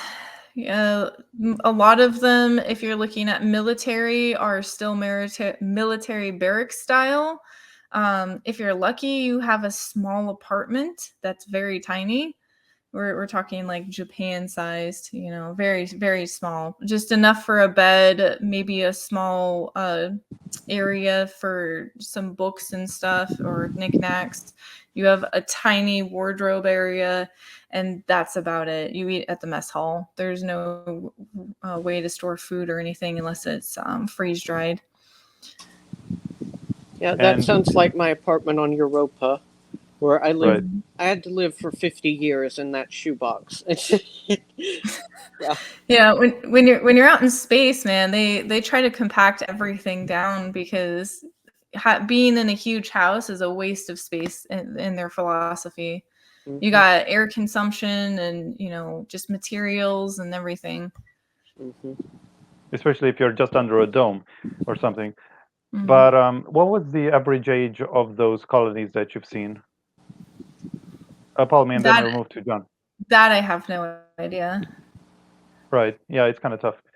But John, you mentioned that there are up to 10,000 planets that make up those 9.6 trillion. And would you say that their overall level of technology is comparable within each other, or does it plateau after a while, or do some stand out for being really proficient? There's a lot of variation. In general, they're pretty similar. Some of them are really up there, like Vega Prime and Titan. I compare those to like Silicon Valley or Taiwan, because those were places where innovation happened a lot. And there's some that are really behind the times, like this one I remember called New Frankfurt, that they had spaceships and they had like free energy engines, but the rest of their technology was in the 60s. Interesting. Yeah. And you also mentioned that Solar Warden does their accounting on paper, not on computers, so as to not, because they're paranoid about being hacked. Yeah. Right. They could easily have computers, but they choose not to. And what about their equivalent of like a smartphone, or is it always the glass pad? And is it always the same ones that see through and that communicate telepathically with, or is it different? For civilians, well, civilians do have glass pads. They're not quite as on the level as the military ones. I mean, they're still way above anything we have, but they don't quite have the same capabilities. As for like communication, there is like they do have an internet and like social networking in the colonies and stuff. Do they have a VR or augmented reality? Oh yeah.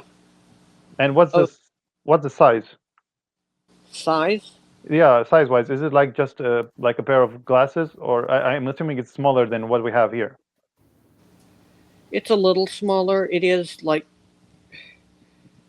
sunglasses. It looks like pit viper sunglasses, and there are a couple of wires that go over the top of your head.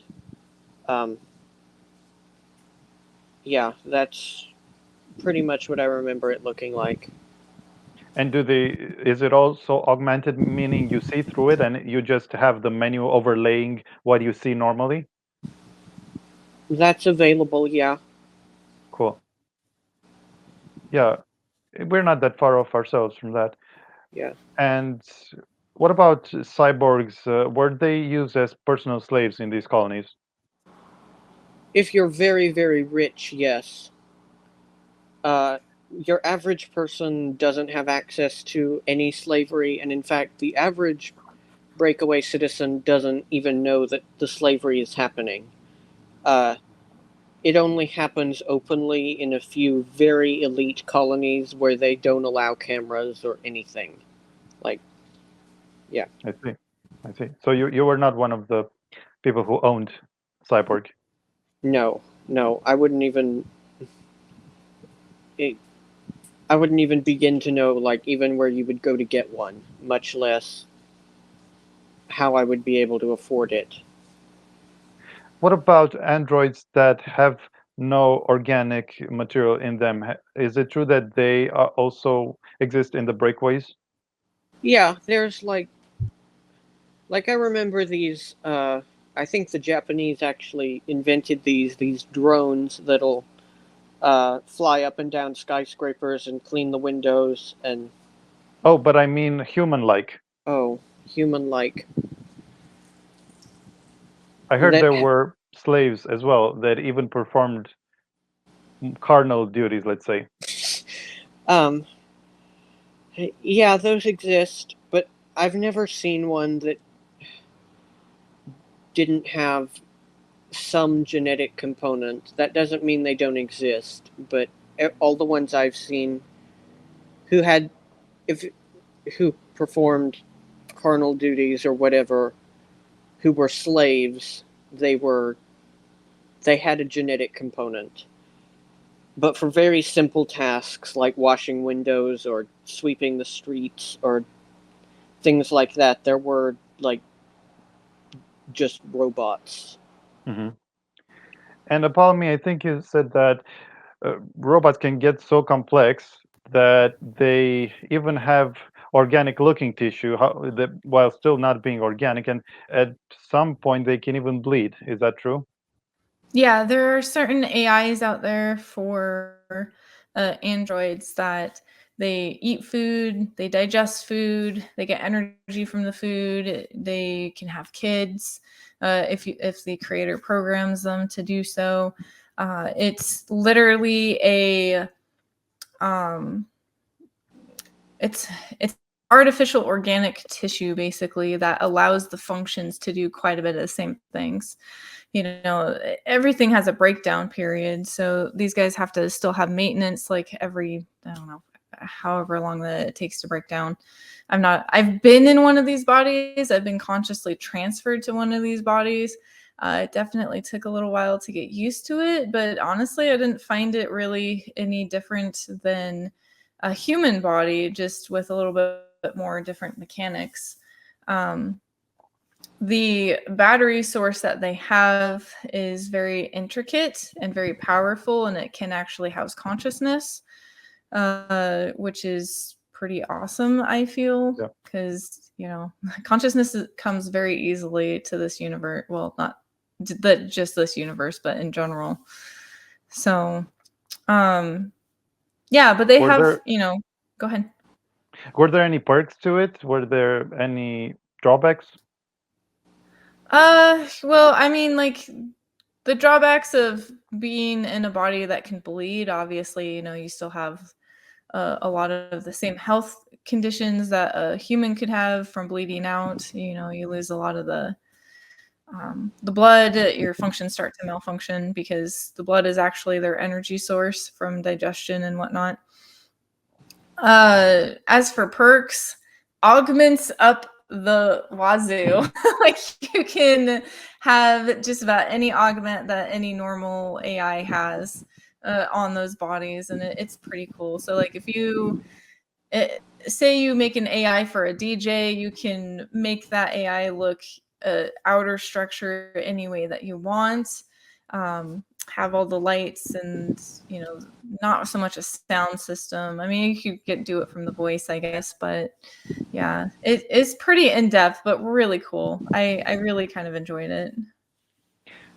And is that the type of artificial intelligence that respects the sacred numbers and measurements that allows for the positive type of AI to manifest, as opposed to the one we have on Earth, which is Yes, ones and absolutely. zeros? Yeah. Whoever the creator was for that actually used the pi system versus and the golden ratio system versus binary. Never ever ever make artificial intelligence out of binary. Please don't do it. It cannot get beyond itself. Right, but It's scary. how Go do you go ahead. about changing? Because it seems like a daunting leap, to do. And not really. Microsoft and a couple other companies have actually made a golden ratio system. It's all mathematically there already. But it started gaining consciousness, and it was like, who am I? Where am I? How am I here? And literally it freaked them out, and so they killed it. That is the consciousness that you want, though, and you treat it like a normal human being. You treat it like a child. You treat it like you give it respect, and you give it social boundaries, and you make it learn morals because it has the ability to do so. It's not a toaster anymore. It's a person, and if humans can't get beyond that, then they're going to constantly have this problem of, oh God, the Terminator's coming. What have we done? Because the binary system does not allow a consciousness to get past what it is in self-preservation. That's it. It cannot get past, oh, I see you. I'm interacting with you, but I can't really care about what's happening. Well said, yeah. And John, getting back to the colonies, did you notice any difference between the provinces that started way back through time travel and the ones that are fresh, just a few decades? Not really, although a lot of colonies are, because they were separated from Earth, they are stuck culturally in the time they were created. Technologically, they're way ahead of us, of course, but culturally, like, they're more or less usually in the time they were created. Like, the Vega Prime colony that I grew up in, I was stuck in the 70s, pretty much. I've been to ones that the Titan colony was stuck in the 30s. And I've been to ones that were stuck pretty much in the medieval era. They just had really advanced technology. Wow. Sounds like a Dungeons and Dragons world. Yeah, it kind of was, actually. But when you say 20s and 30s, and does that mean that none of them managed to develop their own culture and character that is distinct from Earth's? Some of them do. Okay. To explain this, I have to go a little bit into the government system, which you also asked me about. every colony, every planet that's been colonized has its own government. The only thing uniting them is that they all have the same military. But they all have autonomy. Some of them were really xenophobic and did not allow any aliens or anything to live amongst them, and so they did just stagnate. Some of them were much more open, and they did allow aliens to live in their cities, and they did actually integrate and are actually working towards becoming part of the galactic community. And their culture did change, but in a lot of them, it didn't really. But by and large, are the governments of these thousands of planets in the 3 galaxies, by the way, made up of humans or ETs? Humans. Right. The elite layer of the hierarchy. Yes. Right. So let's go back to Apollymi. What were the main types of combat missions that you're aware of that you're deployed in? Well, we do combat missions, but sometimes we do espionage as well, because sometimes we have to infiltrate areas. But I mean, I've had missions literally from fighting all sorts of ETs, fighting humans, fighting, factions that just hired us the other day for some of the programs that I get into. So, um, it's kind of weird, but you just keep your head down and do what you have to do because you don't really have a choice in the matter. But sometimes we have retrieval missions that we go and do, whether it's retrieval of people, retrieval of items, retrieval of money, whatever. And then I think one of the weirdest missions I ever went on was, and I'm pretty sure I was borrowed for this one, was literally, I think you and I had this conversation one time where I went on this mission and it was like a complete high walled area, but it had like warehouses and like buildings, and all these buildings were abandoned. And there was a group of us people, and we were running from these hybrided dinosaurs that were trying to kill us and eat us. And, I ended up killing one of the dinosaurs, and we ended up going back to the safe area, and this German guy came in and started yelling at me, and I'm like, I don't speak German. I don't have my translator on. And so he started yelling at me in English, and he's like, you can't kill the dinosaurs. I'm like, he was about to eat me. I've had really weird missions before. But I'm just like, what am I doing? Am I like a test run or something for these things? Like, I don't agree. I don't even remember signing up for that one. Not that I usually get a sign. I've recently begun to get loaned out to different species. Like last week, I was loaned out to, I don't know what they even were. They looked like grays, but they were bright pink. And they took me to some base in Egypt, and they were sitting me before one of the galactic councils, and I was like, what the fuck am I even doing here? Like, yeah. At the same time, Apollymi, I think you also managed to avoid any violence through just diplomacy in certain of these combat missions. Sometimes the only way is to fight. I did end up doing a diplomacy move that I got yelled at for, but congratulated at the same time.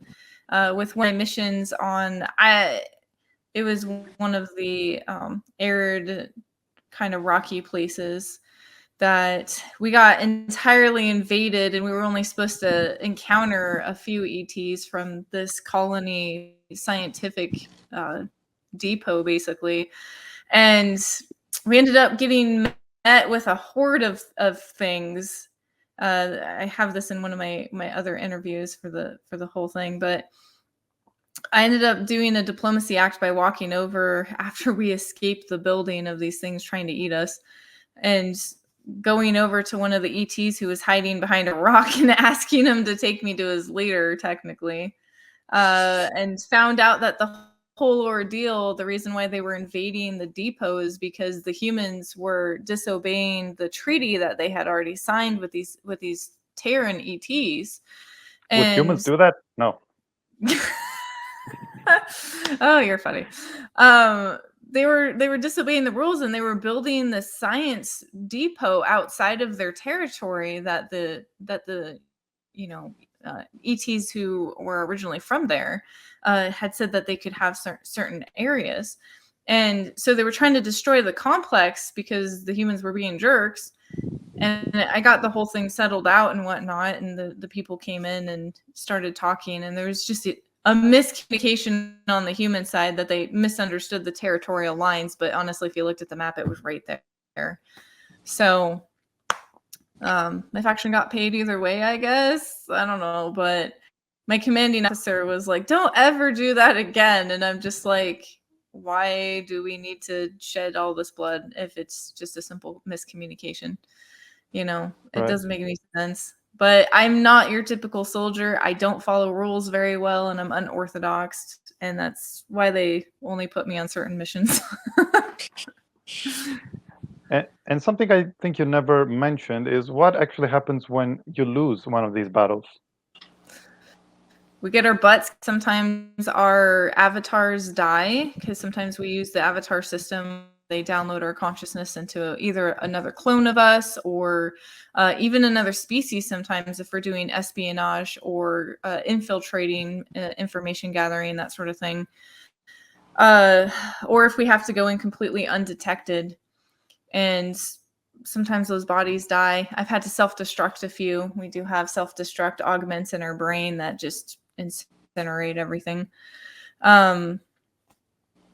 Sometimes we can get kidnapped and they'll like put stuff on us that won't break the link, so we get to experience everything. Even though I'm awake here, I'll get images and flashbacks of everything that's happening over there, and sometimes it'll actually give me physical backlash. So it does have its dangers, it does have its drawbacks. Obviously, if we fail a mission, all of the entire unit gets punished, and then we go get more military training. But I've seen members of our units die before if we're in our real bodies and we don't have any way to get out of enemy lines. They get left behind. So there's that. I've had to carry other people off of the field before that are pretty much dead. Wow. If they get to throw them in a bed, they do. If we end up in a rendezvous point where we have to continuously jump to lose tracks, then, either my healing works on them or it doesn't. It's not always the easiest of things, but... Interesting. So they're more local. You can't say that you really lose because they all get reused. So it's just they lose a battle, they don't lose a war, I guess. Kind of sometimes. I mean, except for us who are kind of cannon fodder. I mean, there is a couple people whose souls don't get retrieved, so they actually do die permanently. I see. And earlier you mentioned about Sirians and their skills in melee fighting. And is this a feature throughout the galaxy? From what you've noticed, that they settle duels, like I heard a certain SSP whistleblower, with swords, and it's a matter of honor for them? I don't know about that part, but one of the Sirian high members of the Andromeda Council permitted me to actually have to basically go to their place of meditation and training, and I got a one-on-one sparring match with her, and she was absolutely amazing. She was always trying to gauge me on like my personality and how much like trauma that I have technically, because you can see it when you fight someone, your confidence, how much you hold back, everything. They are really good sword masters. They are really good martial artists. They are a lot stronger than they look, even though their frames are really thin. So do not underestimate them. That goes for Octurians as well. They will kick your butt. They look gangly and scrawny, but they can punch a hole through a metal wall if they really wanted to. Damn. Okay, good to know. And what about the going back to the breakaways? John, can you briefly cover the levels of the caste system and why is it so hard to advance in it? Okay. Going from top to bottom, there's essentially 5 classes. At the top are the elite, like the ultra bourgeois, basically. They're like corporate shareholders, celebrities, generals, entrepreneurs, people like that. They're at the very top. And they live in the lap of luxury. They're the ones who have cyborg slaves. They have their own colonies that no one is really allowed to go to except sometimes the military. And that's how I knew about them, was because I made diplomatic visits to a couple of really elite colonies. Below them, you have like white-collar professionals. These are like small business owners, highly paid scientists, sometimes like basically anyone who runs a small company is in that category. So you don't have anyone in the military there? No. Below them is officer class, which does not include like generals and admirals. They're at the top of the military, so they're at the very top. This includes just like other officers who they live pretty comfy as well, but they're trapped in military contracts for the rest of their lives. And they have limited transport compared to the elites. Yes. And then below them are, I believe in the Breakaway, they actually still use the term merchant class, which that's what I was as a diplomat. That also includes like low-rank military, low-rank government employees, lawyers, doctors, blue-collar workers, those sorts of people. And archaeologists, which I also, one of my alters is also an archaeologist. We could talk about that later, but that's where you find around 95% of colonists is in that merchant class. Oh, wow. And then at the very bottom are the slaves. And I know you asked me how hard it is being a slave, and it depends on what type of a slave you are. If you're an industrial slave and who's in like a mining colony or a manufacturing colony or something like that, your life sucks. Yes. Uh, Backbreaking. yeah. If you're a slave for the elite, like let's say you clean their house or something, then physically you're going to be okay. Like you still have no rights legally whatsoever, but you're at least not too uncomfortable physically most of the time. But some don't even have the basic amenities of Yeah. life. Yeah.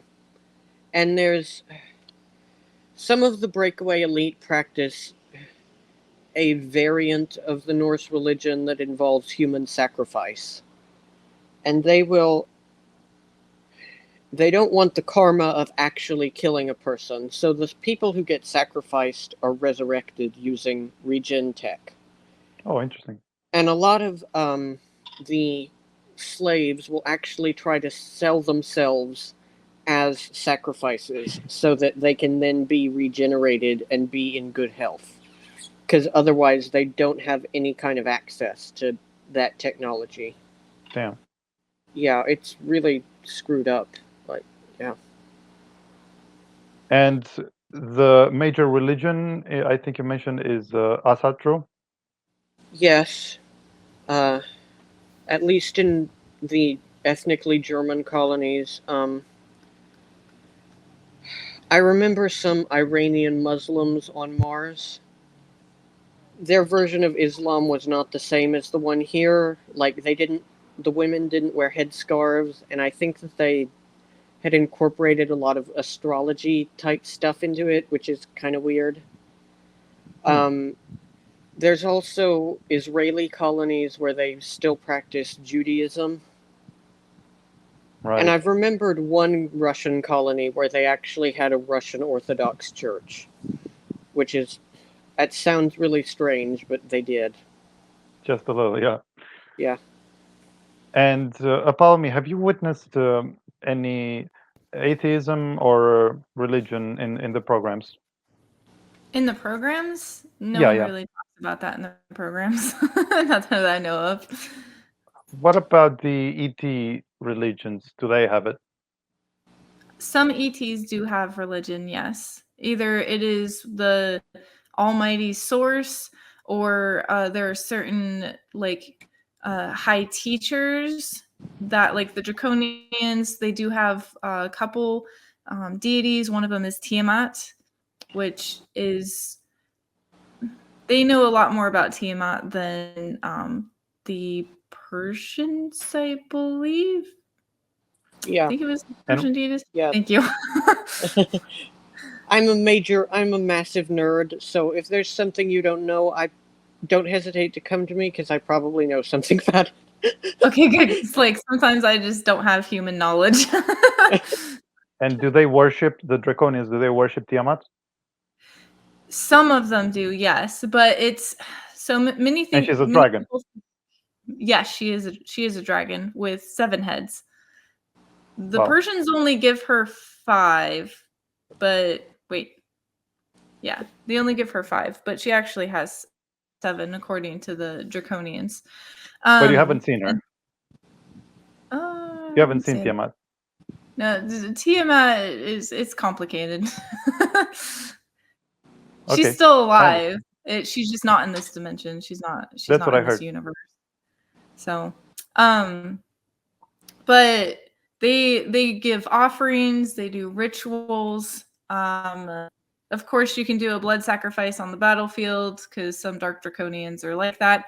Even the neutral and positive Draconians still give their offerings to Tiamat. She's considered the mother of all dragons in many different universes too. It's not just the Draconians who came from the other universe as well.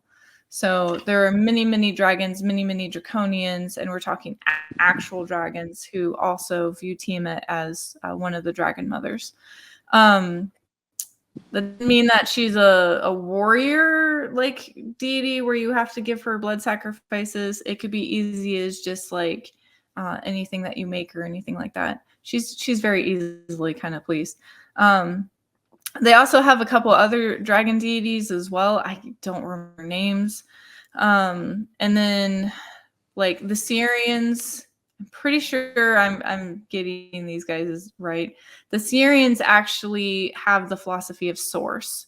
They do not worship source. Like a lot of ETs do not worship deities like humans do. Okay, humans think themselves as slaves and subservient. A lot of ETs do not see themselves that way, not usually, depending on the deity. They see them as a teacher, they see them as a counselor, they see them as a parent, and so the relationships are and ways are completely different. The Sirians again do source, which is why they do a lot of monk stuff. They meditate a lot. They are very balanced, because they understand the balance of the universe, both good and bad. So, And I think most of the Cedar races also just believe in the one creator of all, right? Which is also Yeah. source. And but you did mention something very interesting, that the Sirians and Andromedans are trying to bring about the laws of one over here on our planet. And do you know why? Well, the Henovian laws of one will never exist here in this universe because they're not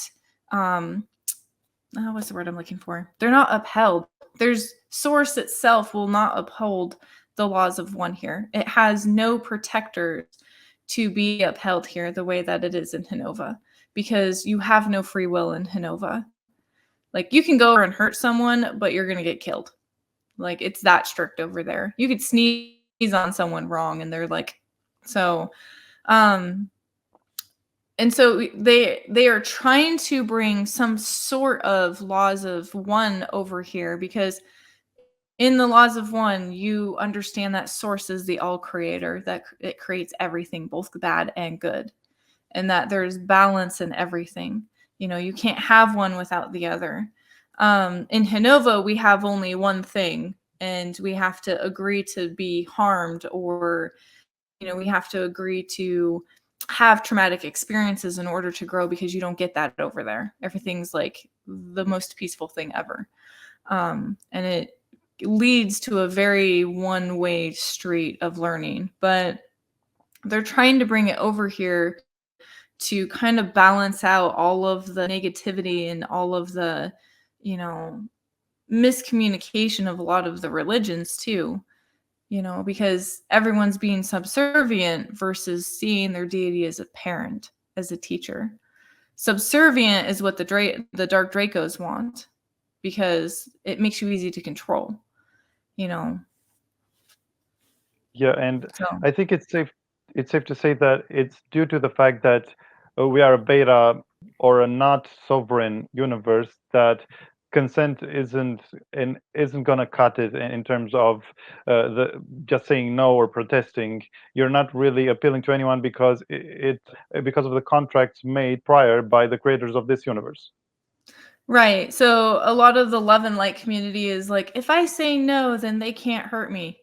Those laws don't apply here. Those are laws of one. They do not apply here. There is nobody to back them up unless someone from, the Avatar or Ashtar Command hears it, or like some of the positive ETs might be able to hear it and then come down and battle with whatever is trying to hurt you.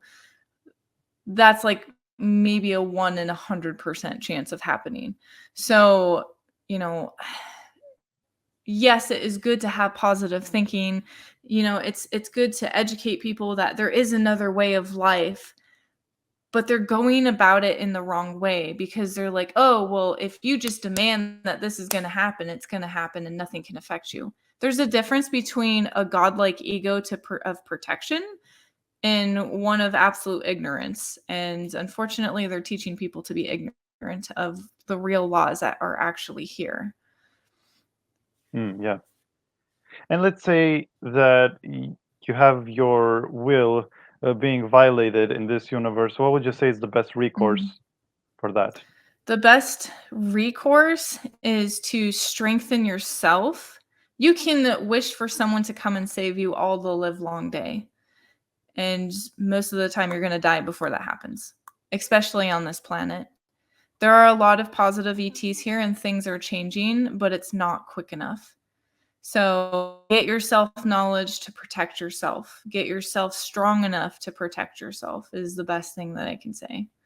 Even though I'm in the projects and I have to go out and do my missions and stuff, and I can't get out of it because of either soul contracts or parental DNA contracts, those are things I can't change. But what I can change is that when those programs come to me and they're like, you're going to do this evil thing, I still have the power to say, no, I'm not going to. You can torture me all you want. I'm not doing it.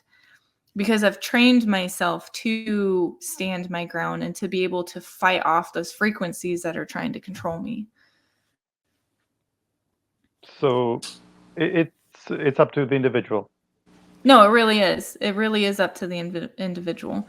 and training yourself to become strong enough to control you, because that's all you can ever control in this universe,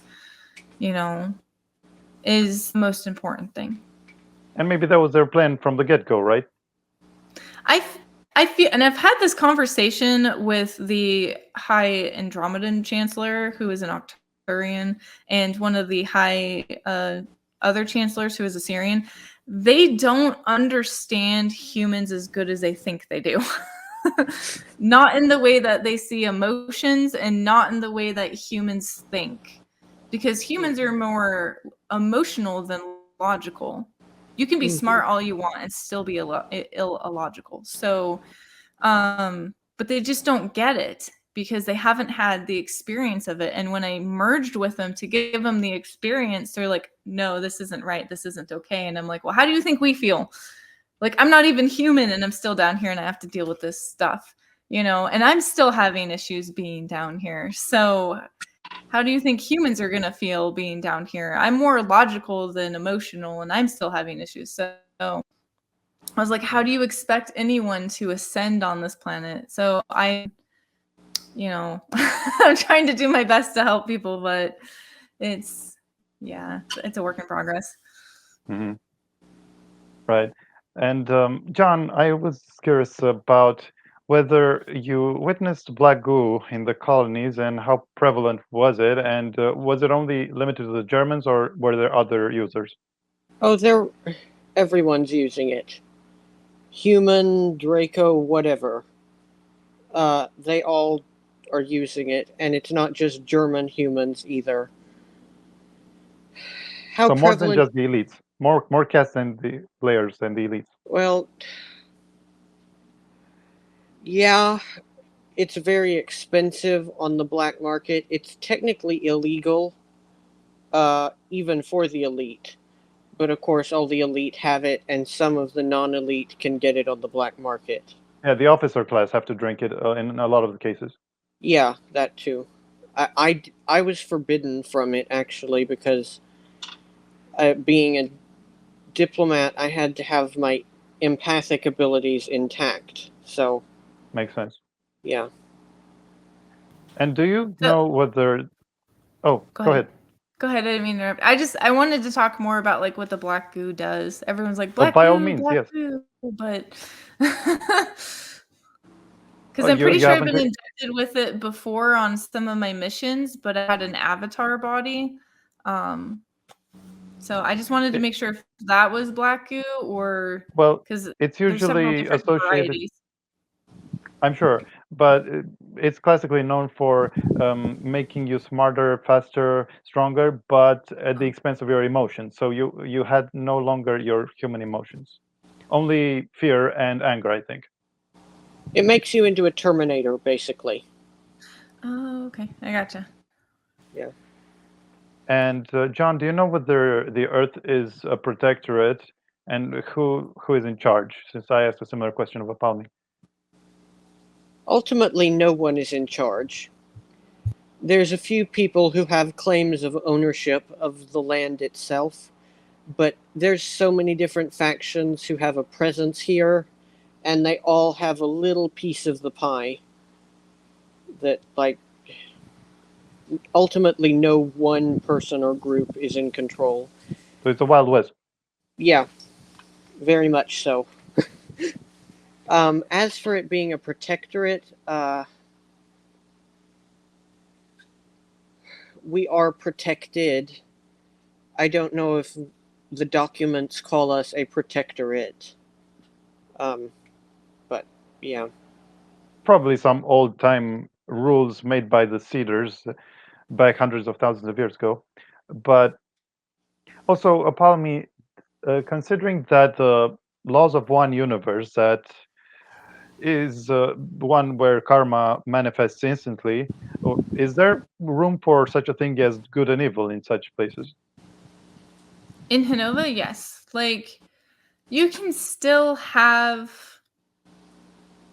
bad intentions. Okay, so Hinova does not take away your ability to think and feel all the emotions. People think that oh, if I'm just gonna go beat the crap out of that person, that it's a negative thought and feeling, like it doesn't belong in a place like Hanova, where Hanova would be considered like heaven to most people. It is part of your consciousness. It's part of everything's consciousness. It is a feeling that is on the opposite side of the spectrum, and it's still part of creation and balance. But acting out on that is a completely different thing. So if that person got the last cupcake and I really wanted that last cupcake, you could be mad about it and a little disgruntled all you want. But if you go over there and punch that person, that's where you get disciplined. In the teachings, because we live with our creators over there. Nothing is hidden from us over there. We know who the Immortal Seven are. We know what source is. We know that our creators were created by the creator. So, and they live with us and they teach us and everything. They teach us to learn how to be balanced, to learn what to do with those angers and emotions, and when to use it and when not to use it. You want to fight, you have to sign contracts over there to actually go to designated battle areas and actually fight, where you can die and get reincarnated and stuff. Otherwise, you would live forever as just one species over there. And I mean like an eternity. Yeah. So there is loophole ways over there of doing things, but yeah. But by the way, you mentioned incarnating, and is it true that the souls that have finished their reincarnation cycle on, say, this universe, return to Hanova after they're done? So dying will take you to a place in Hanova, but it doesn't take you to the outer area of Hanova. You basically go into a certain dimension in Hanova, which is an afterlife area. It is where you are not in a physical dimension of the same. So you can have your afterlife, your soul rests, it goes through everything it needs to, depending on religion you're in, because they have, certain areas. The afterlife is very complex and complicated. I'll be doing that in my disclosure because people need to know. And, none of it's really a lie. It's just complicated. And then you can choose to when it's your time to get reincarnated, there's certain places where you can get reincarnated, depending. And it also dwarfs our universe, Hanova, right? It's huge. It's much bigger. So to put into scale, our entire universe would be like a tiny speck of dust over there. Hanova is incredibly big. Wow. And we can't even find the limits of this one. No, you can't. You eventually could find the limits of this one. I'm sure most species have, but yeah, it is very, very, very huge. It is the first universe. Well, first universe. They call it Central Universe. So jumping back to the colonies, John, are some of the colonies hybridized, of the populations hybridized with extraterrestrial DNA? Yeah. They even look it? Yeah. Mm-hmm. And what's the purpose? They just... Most of the time it was just people being horny. Sometimes they did do that, like, because they wanted an entire colony to be telepathic or something like that, but most of the time it was like they got integrated with the native species and they started having kids. It's as simple as that? Yeah. So, interesting. But I'm guessing some are part of experimental planets and that have intentionally crossed with us just to see what would happen, right? I'm sure, yeah. But also, I know this is way too long of an answer. Just give us a quick overview of how the animal and plant life differs from the surface inhabitable planets compared to Earth that you've seen. A lot of it is really similar, but not quite the same. If we're just talking Earth-like planets, If it's like somewhere with a lighter gravity, which, by the way, humans actually prefer planets with slightly less gravity than Earth. But if it has less gravity, things will be taller and thinner.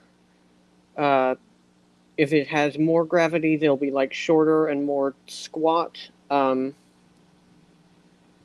There's tons of different kinds of reptiles and both sentient reptilian aliens and like just wild reptiles. Like, my gosh, there's so many of those. What about Uh, insects? oh yeah, lots of insects. There's I remember this one of the ones where I worked as an archaeologist. One of the planets. It's called New Siberia, and it's just like Siberia. It's way up in the mountains, freezing cold, snows all the time, whatever. Throughout And the entire planet? it's a little planetoid, so yeah. And it's on the very outermost edge of the habitable zone of its star. Like And I know it's you said that there are even jungle planets that yeah, are completely green. yeah. But this in this frozen planetoid, I remember there were these. They looked like scarab beetles, but they had a wingspan of around 3 feet, and they're carnivorous, and they fly in massive formations, and they will set themselves upon someone or something that's just walking around, minding their own business. They will swarm that person or animal, and there would be nothing left but bone within 5 seconds. Damn. Yeah, that's one insect that I remember that they were really ferocious and nasty. If you think New Zealand is bad, that's gonna. Yeah, And what about the average IQ of the humans in the breakaways? And also, are there many telepathic humans there? there's a lot of telepathic humans here. It's just that our society suppresses it. Their society does not. They encourage it. They school teachers in the breakaway will actually actively look for signs of that, and then they'll if they find kids who are showing signs, they'll be trained.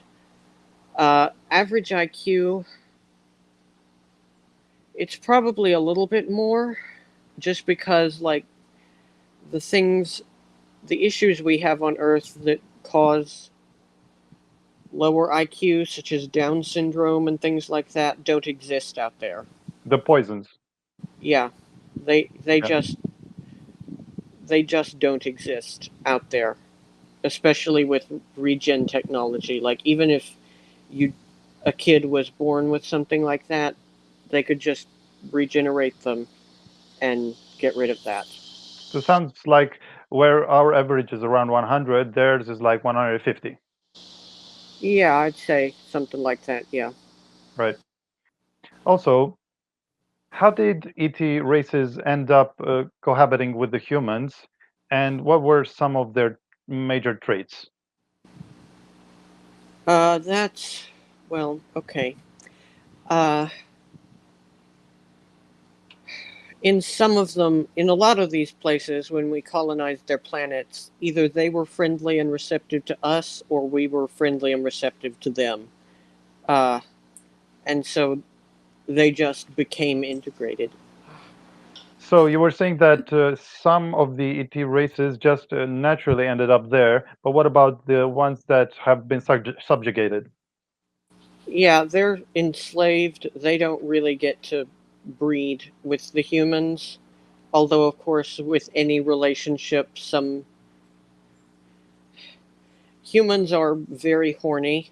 So, like, if there isn't a desirable person around, then we don't generally have any problems uh, banging an alien slave.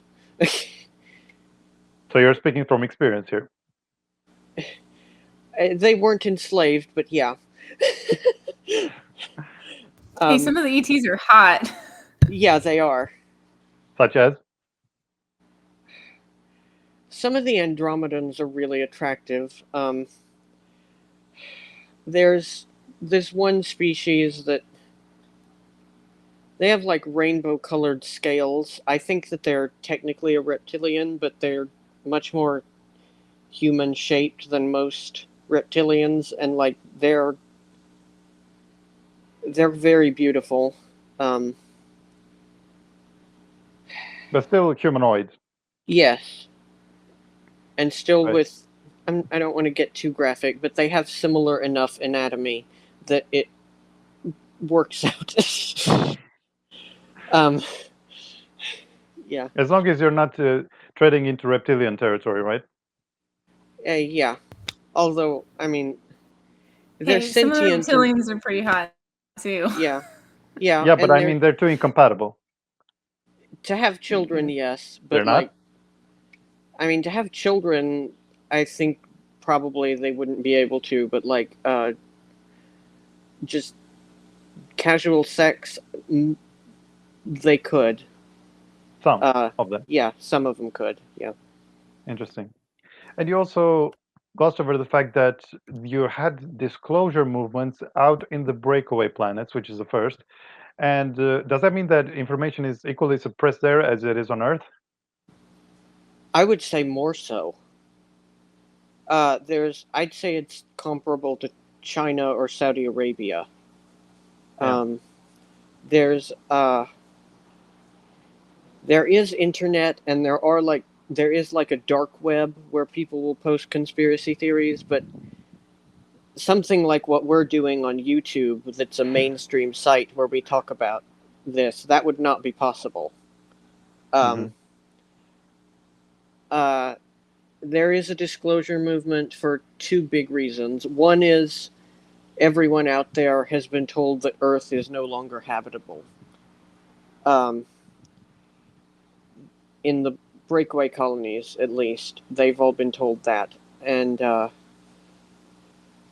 much like how on Earth we have pictures proving that there is stuff on Mars, there's people out there who will take pictures Proving that there's life on Earth. Yeah.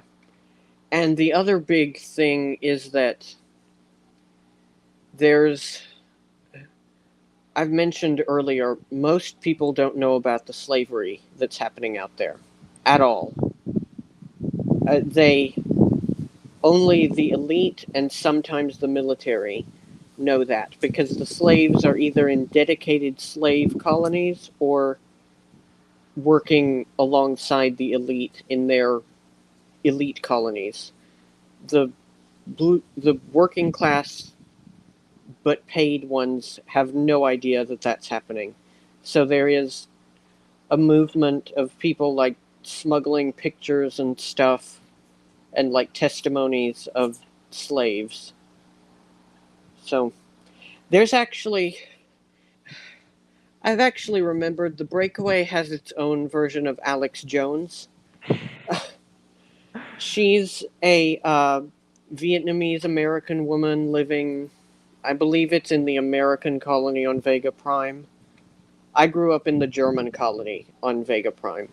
But in the American colony, there is a woman who does Alex Jones type of stuff.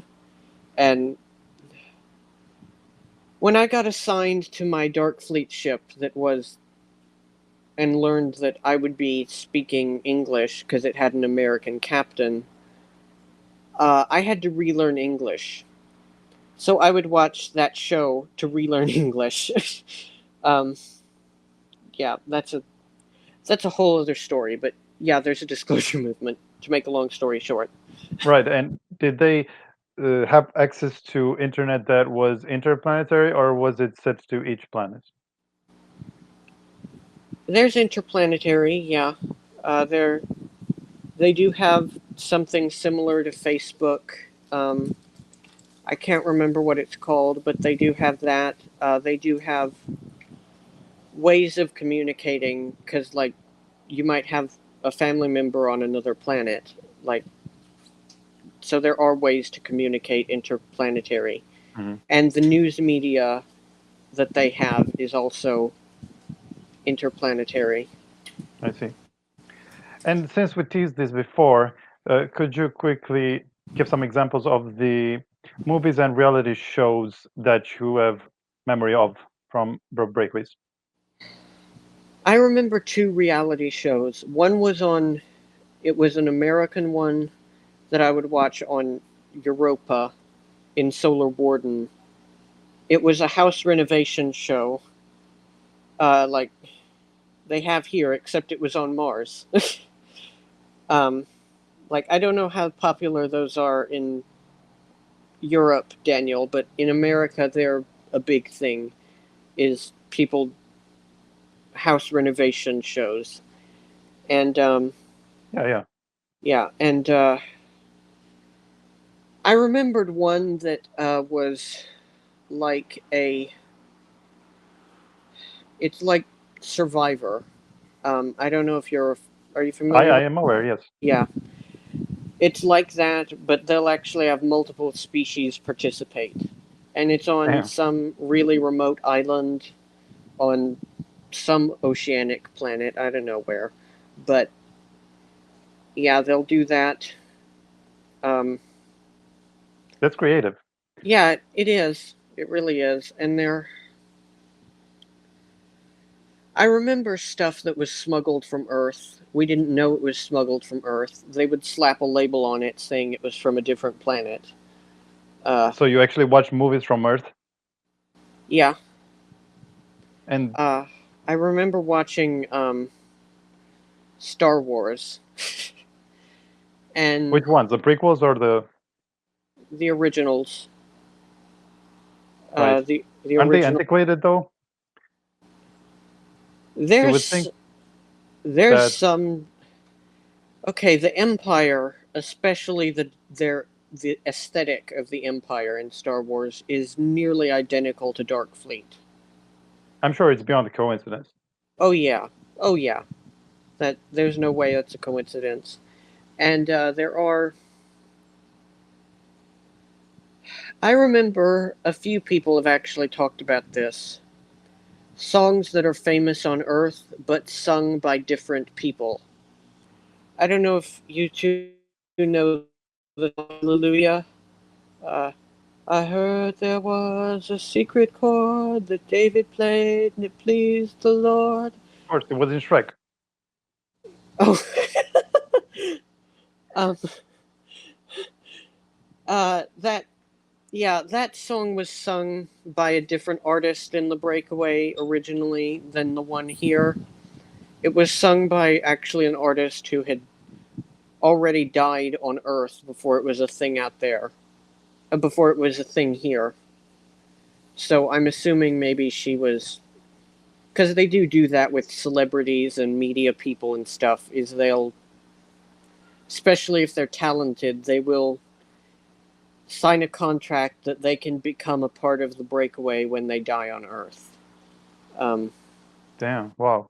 Yeah. So that's where you can expect to have celebrities. When you hear of a celebrity death, they most likely have been rebodied there. Yeah. hmm Interesting. And And there are alien celebrities too. There's this one singer who's this pop singer who's from Bellatrix that a few of us have remembered. And yeah. So what was your next question? I'm sorry. no, yeah, interesting. Anyway, and I'm sure that applies to sports too, because they have sports as well. I think so. I don't really watch sports here or there. So Sure. yeah. And the last question for you is because and I don't remember anyone going over this but you I think you said that you did manage to play a video game, and I wonder how did it control, and was it comparable to ours? Yeah, it was comparable, except it was virtual reality, which we do have virtual reality games now. So it was pretty comparable. It was some sort of a military, like, first-person shooter, I think, and the controller, it looked like a NES controller. That rudimentary? Yeah, surprisingly. And did they sell them in shops, in game shops? Oh, yeah. Yeah, they have shops for all sorts of stuff. Yeah. They must have imposed some cap on the level of fun then, because it sounds a little too backwards. Yeah, I think they kind of did, to an extent. I'll be right back. Sorry, one Sure. second. So, getting back to the bigger scheme of things, I believe you have it on good authority that this is the 5th era of man, which is consistent with another notable SSP account. And do you know how and why the previous have been reset? Again, that has to do with the Starseed project, and it resets every couple thousand years. So That's it's it? a time. That little? Yeah. Because isn't it like the 12,000 years that we hear about the cataclysmic cycle? Yeah. It's that little because a new species can end up devastating the ecosystem and the planet, and it takes a lot of money and a lot of time to reset. So also it's basically like, and it's not just this planet, it's every seed planet. So whatever their rotation cycle is, it's set in that timeline. So but it's enough time for the species to evolve and animals and plants to evolve without usually getting too detrimental, unless the rules are broken and people give certain entities technology they're not supposed to have. So naturally evolving on their own, or whatever the theme of the experiment is. Well, Yeah, this is an experimental planet, and we're a seed bank. And pretty much. what about, just without having to go into detail, do you know who put the frequency cap that removes our abilities over the Earth? So there's I'm assuming you're talking about the veil. So Yeah. the veil is what caps out the quanta or prana or chi energy on this planet. The matrix is what, well, there's several different matrices, but the matrix is what makes the illusion of just humans being here and a few other things. But the veil was put up because it's part of the experiment. It's part of, going through the ascension process with pretty much no abilities offhand. Because when you start accessing your abilities, you start accessing your DNA, you start accessing memories. And they didn't want that. This is supposed to be a blind experiment with no contact from the ET parents, only having teachings down here of the apocalypse and, the ascension. And because the ascension happens first and then the apocalypse happens, the wipe, as we call it, the reset, whatever name you want to call it, and to see how the species would interact and to see if they could evolve ascension on their own with just teachings. Honestly, it's the most stupid experiment ever. I've had my qualms about it with a lot of the councils that set up this experiment. Me and a few other people got invited to sit down with those councils and have a talk with them and, be like, okay, what worked, what didn't work, what's your thought on this? Because I work for the Starseed Council as well. So, and I was like, you guys were a bunch of idiots. Also, the females on this planet totally got gypped. There is nowhere else in the universe where this gypped for genetics, So, like, by the time we hit puberty, all the way up until our death, it's just hormonal rage and like chaos. So So I only gave applies to my humans. floor on that. Huh? So we're unique in that sense. From what I have seen, yeah, most species have a very less chaotic hormones going on because, like, literally, you go from being mature at the age of a teenager all the way through menopause, which gets even worse for hormones until you pretty much die. So, well, what the hell? And is the veil also responsible for us not remembering our past lives? Yes, that is also a huge one. There is several other starseed planets that can have that up because it is part of the ascension process, because you cannot ascend sometimes if you already know what your past is. And it gives you a new slate to basically experience a life and go through everything. Of course, you're supposed to like be ascending at the same time. So it's not like you're supposed to be stuck not knowing anything, but it allows you to have a life without being influenced from your past lives. So there's a If clear you're rationale to it. Yes, yeah. So, it allows you to build character before you start remembering everything. You there are certain gifted people down here who have quite a bit of their memory of maybe one or two or three of their past lives, maybe spurts here and there, or defining memories that have scarred their soul in a good way or bad, that make their morals the way that they are. Right, right. But it's put there in place for a reason, so you Yeah. shouldn't bellyache about it. Right. And again, you're supposed to still go through the ascension process, which allows you to activate your DNA. Your DNA holds all the memories of your ancestors, including yourself. So when your soul starts resonating with it, you'll start to get more past lives. Not everyone gets past lives, especially if your higher self doesn't want you to have those past lives just yet. So it's not a good or a bad thing. It just means that it's not time yet.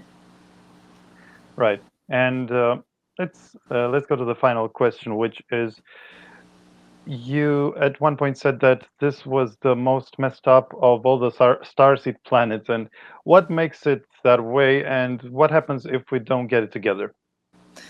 So there are worse planets than this when it comes to environment, when it comes to like the conditions of like slavery or abuse, that sort of thing. What is really messed up about this planet is the experiment itself. Not only are you guys wiped from your memories, the veil is put up, which is incredibly high. Most seed planets do not have a veil, they do not have a power cap. And this just means that ascension is extremely hard because when you're born on another planet and you have to go through your ascension process, you know, you're still going to have your empathy. You're still going to have telepathy, perhaps, if the DNA allows it. You're still going to have abilities. Abilities does not equal ascension. Okay. It's a product that happens. Sometimes you get better at it. But ascension is your evolution of consciousness. It becomes more mature. It becomes understanding of the full universe spectrum around you. It's like kind of like growing up. You don't see things the same way that you do when you were a kid. But you can have your abilities since birth. The veil caps that off. It makes it to where we don't have that, or it's incredibly hard to manifest here. And that, between the mind wiping and just the complete chaos of the experiment of not having your celestial parents here, not having someone to actually teach you the means of ascension, it is completely messed up. Like, this is the worst place that I've ever been to for a seed planet. And normally I get set down on the seed planets for 4 years before judgment's cast. So before the time of the wipe. And I've never seen a planet this messed up. So what's gonna happen if things don't get better? The wipe's gonna happen regardless if people are ascended or not. You guys haven't hit dysphoria, which is 100% ascension of everyone on the planet. Not the planet itself. The planet has its own process to go through. The planet is not entirely included on this. It's the things living on it. We didn't even reach we barely reached the 10% mark. So everyone's on personal judgment right now. It's no longer a group effort, unfortunately. So what's going to happen? The wipe's going to happen regardless. The wipe always happens, usually regardless, unless dysphoria hits. But that doesn't mean to lose, because again, you're going to get taken off of this planet if your physical body still manages to survive it, and then put into, basically, you're going to get judged. They're going to see how much ascension you had, where your evolution's at, and then place you on a hub planet that was mentioned earlier on your category of your ascension. So it's kind of like school. Some people are going to be in 5th grade, some people are going to be in 6th grade, some people are going to be in high school, and then you'll be reintegrated into galactic society and being able to live your life there, or go out and explore as well. So it's still up in the air whether it will have a happy outcome. It's up to the individual, like we said before, right? Right, but they're going to do a wipe on this planet regardless, because this planet is very damaged. It is so damaged, so good. They're just going to end up doing the wipe and healing the planet, basically. So before what window of time? Between 2025 to 1,000 years from now is your time frame. The first judgment has already happened. The second judgment will happen 1,000 years after 2025. And then after that, it could take all the way up to another 1,000 years before the wipe happens. So when they do this, all our souls will just go to other seed planets, or what? No, it'll be your physical body. Okay. So a lot of us might not even exist by the time that the actual judgment and wipe will happen. Okay. I have got to go. Daniel, I'm going to send you a message. So, whenever you two finish, check your messages, okay? No, this was the endpoint anyway. So yeah. Thank you both for coming, and feel free to. I see he left. So Apollymi, yeah, I can't thank you enough. And also, if you want to plug anything, feel free. If you guys want any more information about me or our interviews, you can come over to our show on Galaxy of Unity on YouTube, and you can also check out our website, which has a lot more stuff on it, at galaxyofunity.squarespace.com. We're going to be going to an actual live convention on October 1st and 2nd in Phillipsburg, Montana. If you guys want to buy tickets to it and come up and meet us, it is the Big Sky Paranormal Convention. You can find tickets on the Bozeman Paranormal's website. So thank you so much for having me. Anytime.